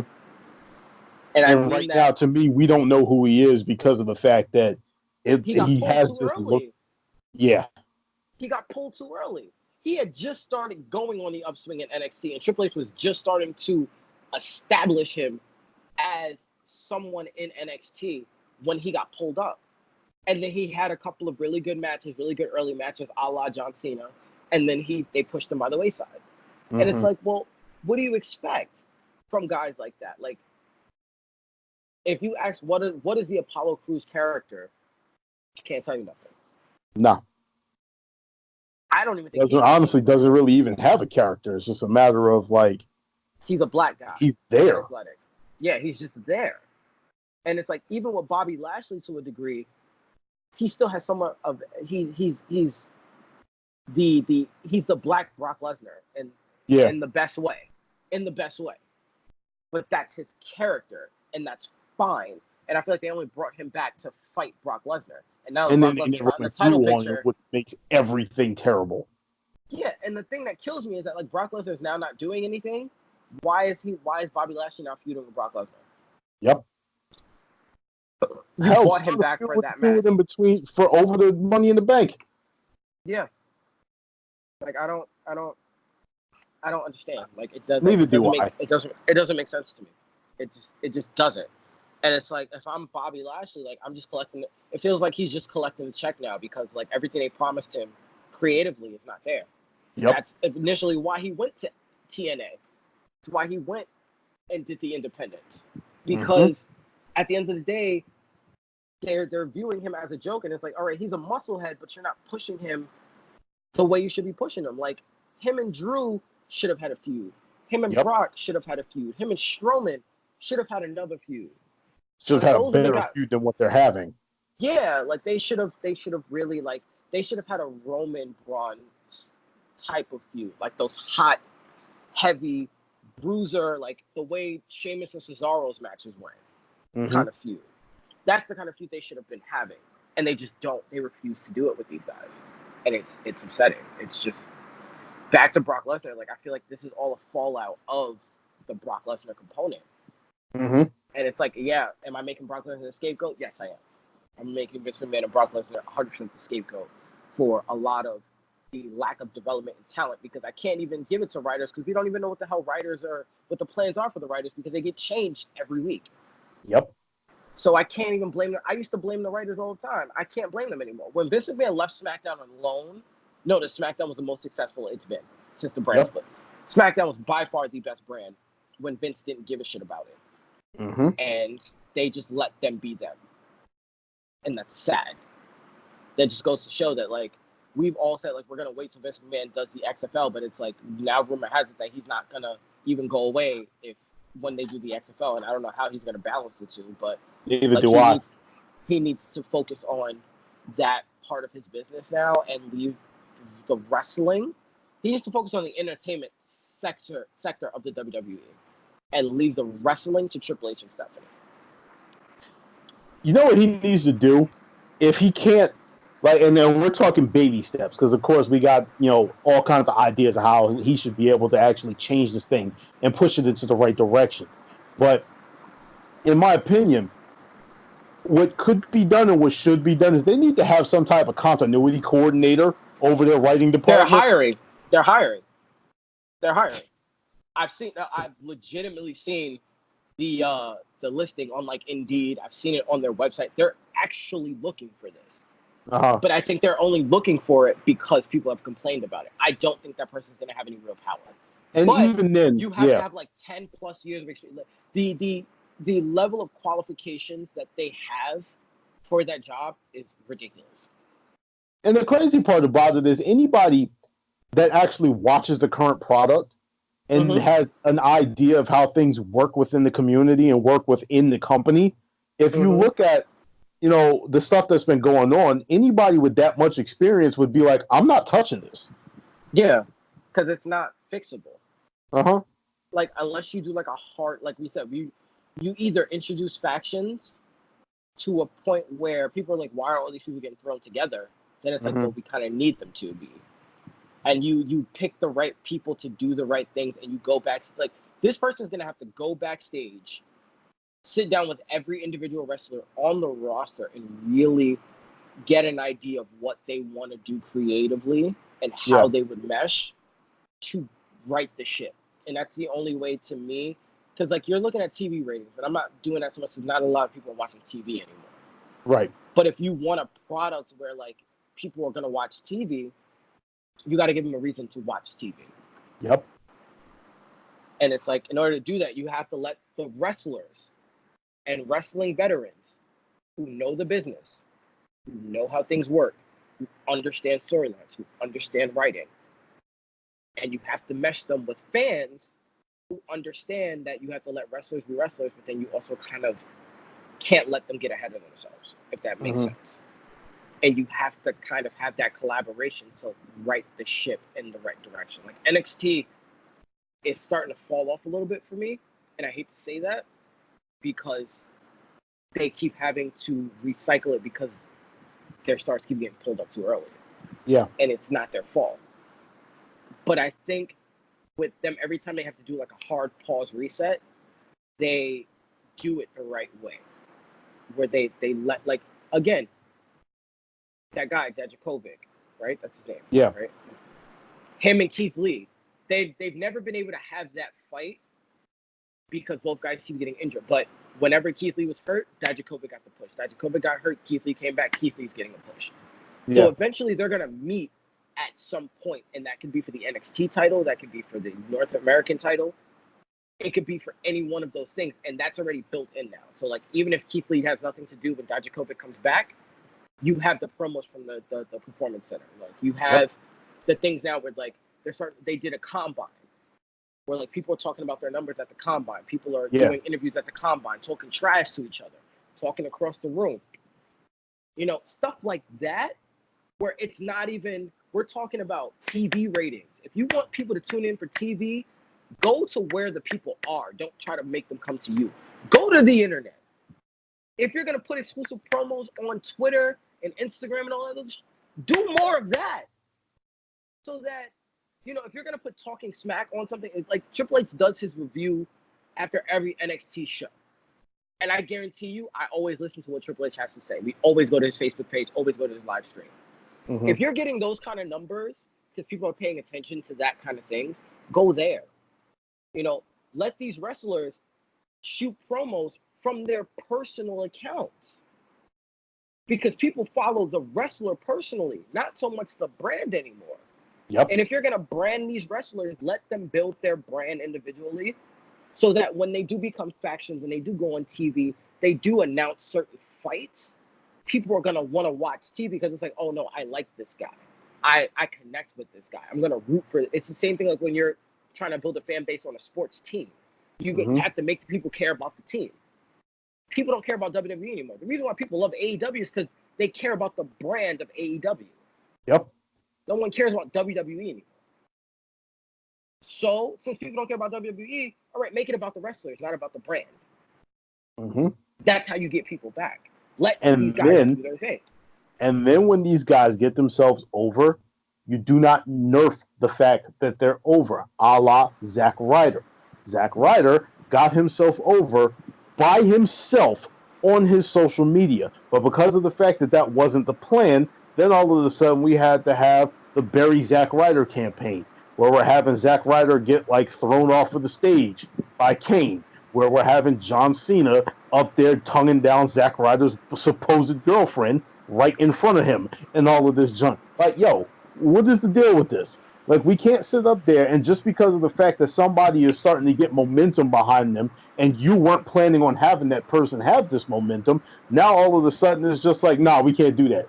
Because if that was the case, you already have a proven, a proven like factor with that with Kofi.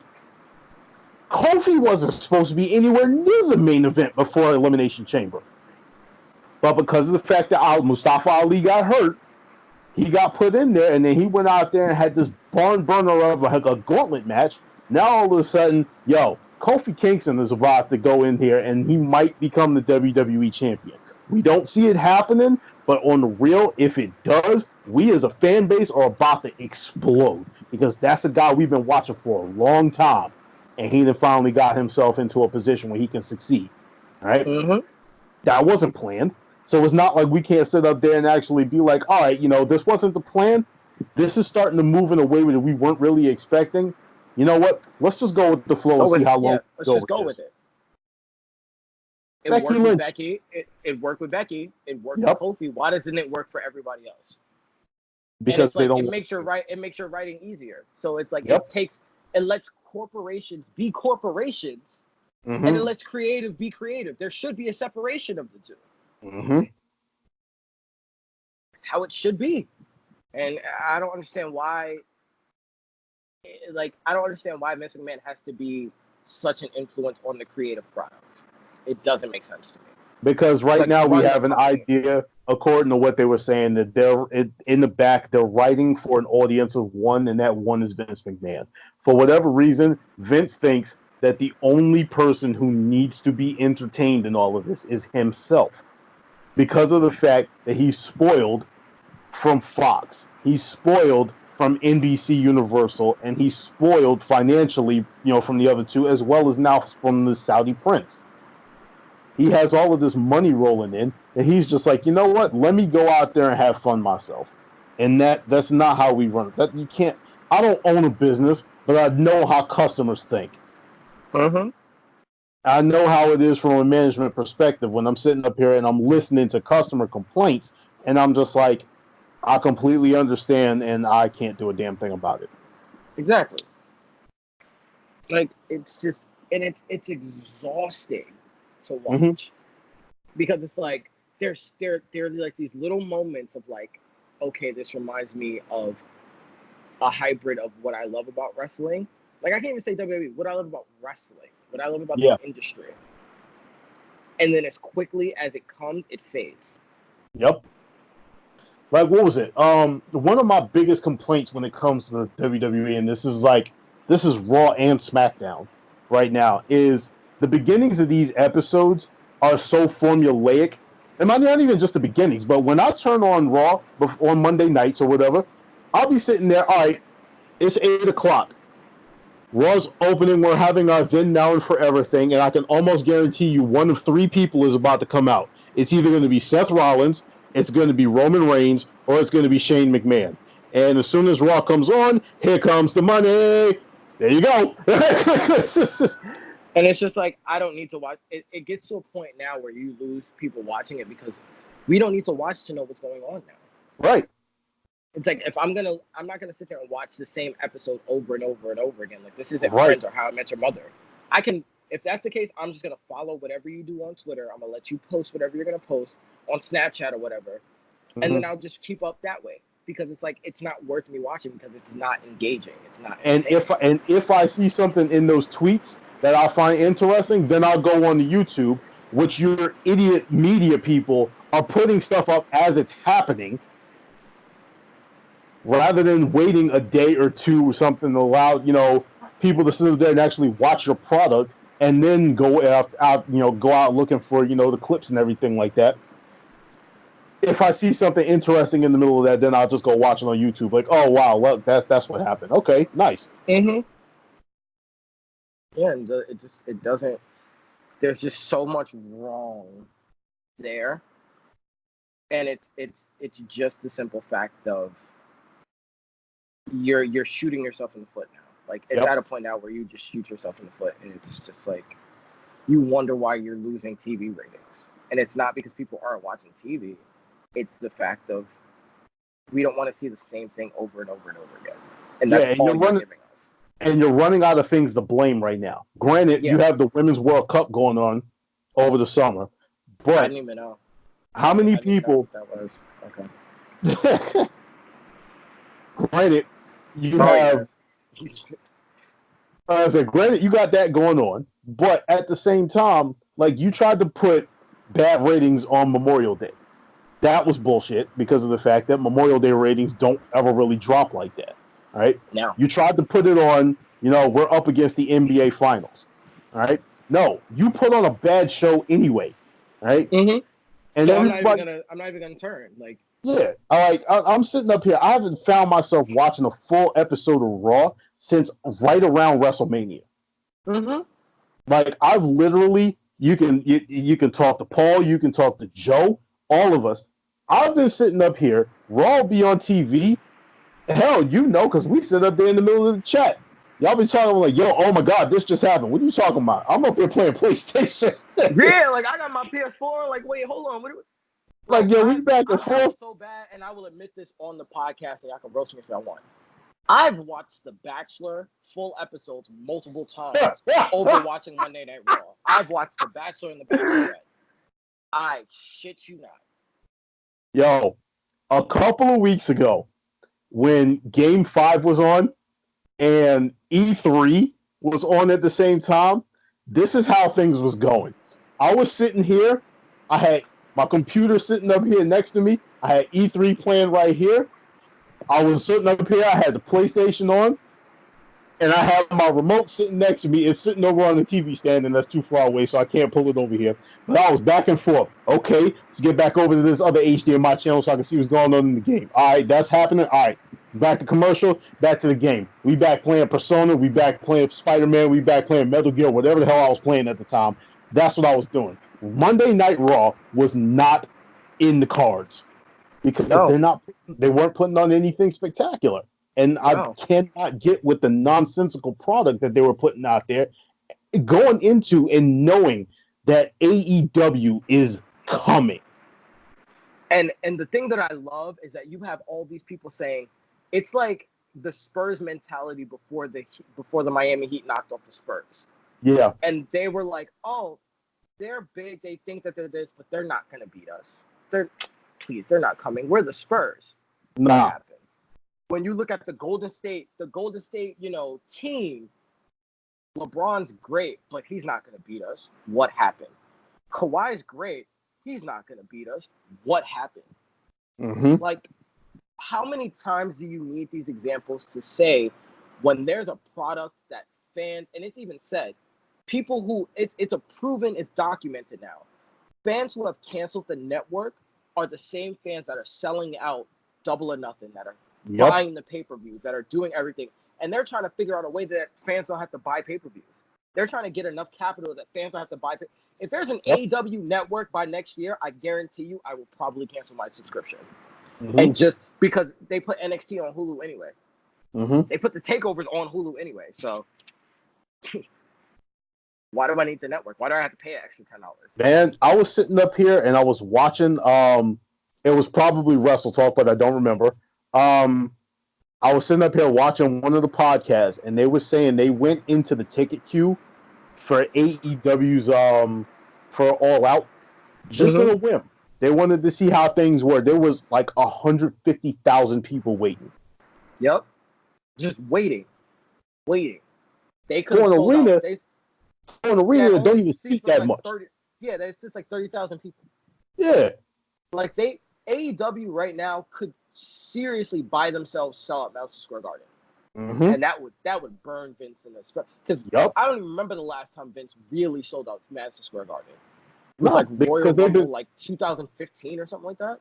They've been sitting up here using Madison Square Garden as a house show location just to say, "Oh, we're back at the WWE's home." But all of the time, you're sitting up here and you're relying on the Barclays Center as for your big New York events, and the people at Madison Square Garden are like, no, so you're gonna sit up there and you're gonna hold us hostage you. Yeah. We're gonna come out here and we're gonna actually allow whatever wrestling organizations we want, or whoever wants to actually put a show on, we're gonna allow them to do that. Not to mention, you got Chris Jericho really putting for casual fans, putting New Japan really back in the peripherals of casual fans.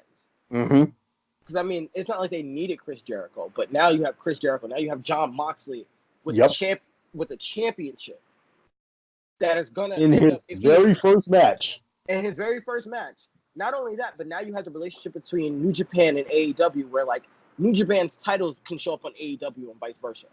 And then you have the whole thing with the G1 Summit, and you have all of these promotions that are now working together that don't work with WWE that've been pushed down. Now you're gonna have all this exposure to all these other things, and you know they're gonna call us marks or whatever. But for me, I still consider myself a casual fan. Truth be told, because I don't keep up with every promotion. I don't keep up with local promotions. I don't do any of that. But you're going to have all these relationships where Cody Rhodes is going to establish everything that everyone's been ignoring. And that's how they're going to take down WWE. Not just AEW alone. It's going to be a coalition. Dare I say, pun intended, an alliance. A National Wrestling Alliance. But anyway, then you got the return of the NWA. If you could get like a working relationship between AEW and Ring of Honor, and then maybe Impact coming back up or whatever along with them, you got something that could actually take the WWE down. Especially considering you have the financial backing with the Khan family. So, and that's just from a wrestling, and we're talking strictly from a wrestling standpoint. I understand WWE is such an entertainment conglomerate that they will never go away. But in terms of the wrestling product being the number one product in the world, AEW is an actual threat. And people who don't believe that and don't see that are just, sad to say, they're homers who don't want to see what's coming. Like they don't want to look 3 steps ahead. And it's like, can they coexist? Absolutely. But if Vince keeps taking his product because he wants to be entertained, and AEW is saying, no, we're doing it for the fans, then where do you think the fans are going to go? Because, like, even Cody Rhodes, who's like, I'm going to run the company or whatever, is not putting himself in a title picture. Kenny Omega took a loss as an executive to establish one of their main stars. To set up their main event. Not even just took a loss. He took a loss to Jericho and then took a flat-out beatdown from Moxley afterwards. Exactly. And to me, that says more like Kenny Omega has come out and said multiple times he's the best in the world. For him to sit up there and say, to establish this, to give the fans what they want and to establish what we need to establish, I'm going to take this loss because I know I can take it. That says to me that he cares about not only the product, but the fans. Vince cares about himself. So who am I going to endorse? Where am I going to put my money? Not the old rich white guy, I tell you that much. Not to mention the Khan family is a family of color. Sorry, Vince, you don't really have a great reputation with people of color. The Khan family is coming out as an Arabic family, going to push wrestlers that are transsexual, going to push wrestlers of color, going to push wrestlers of all ethnic backgrounds. And they're for the fans? Where do you think the money... The fact that people can't see that's a disruption in the market, and their wrestlers have health insurance. They have a real salary. And they're going to have an off season. They're not going to be working as much. And they're going to be making maybe not as much as WWE,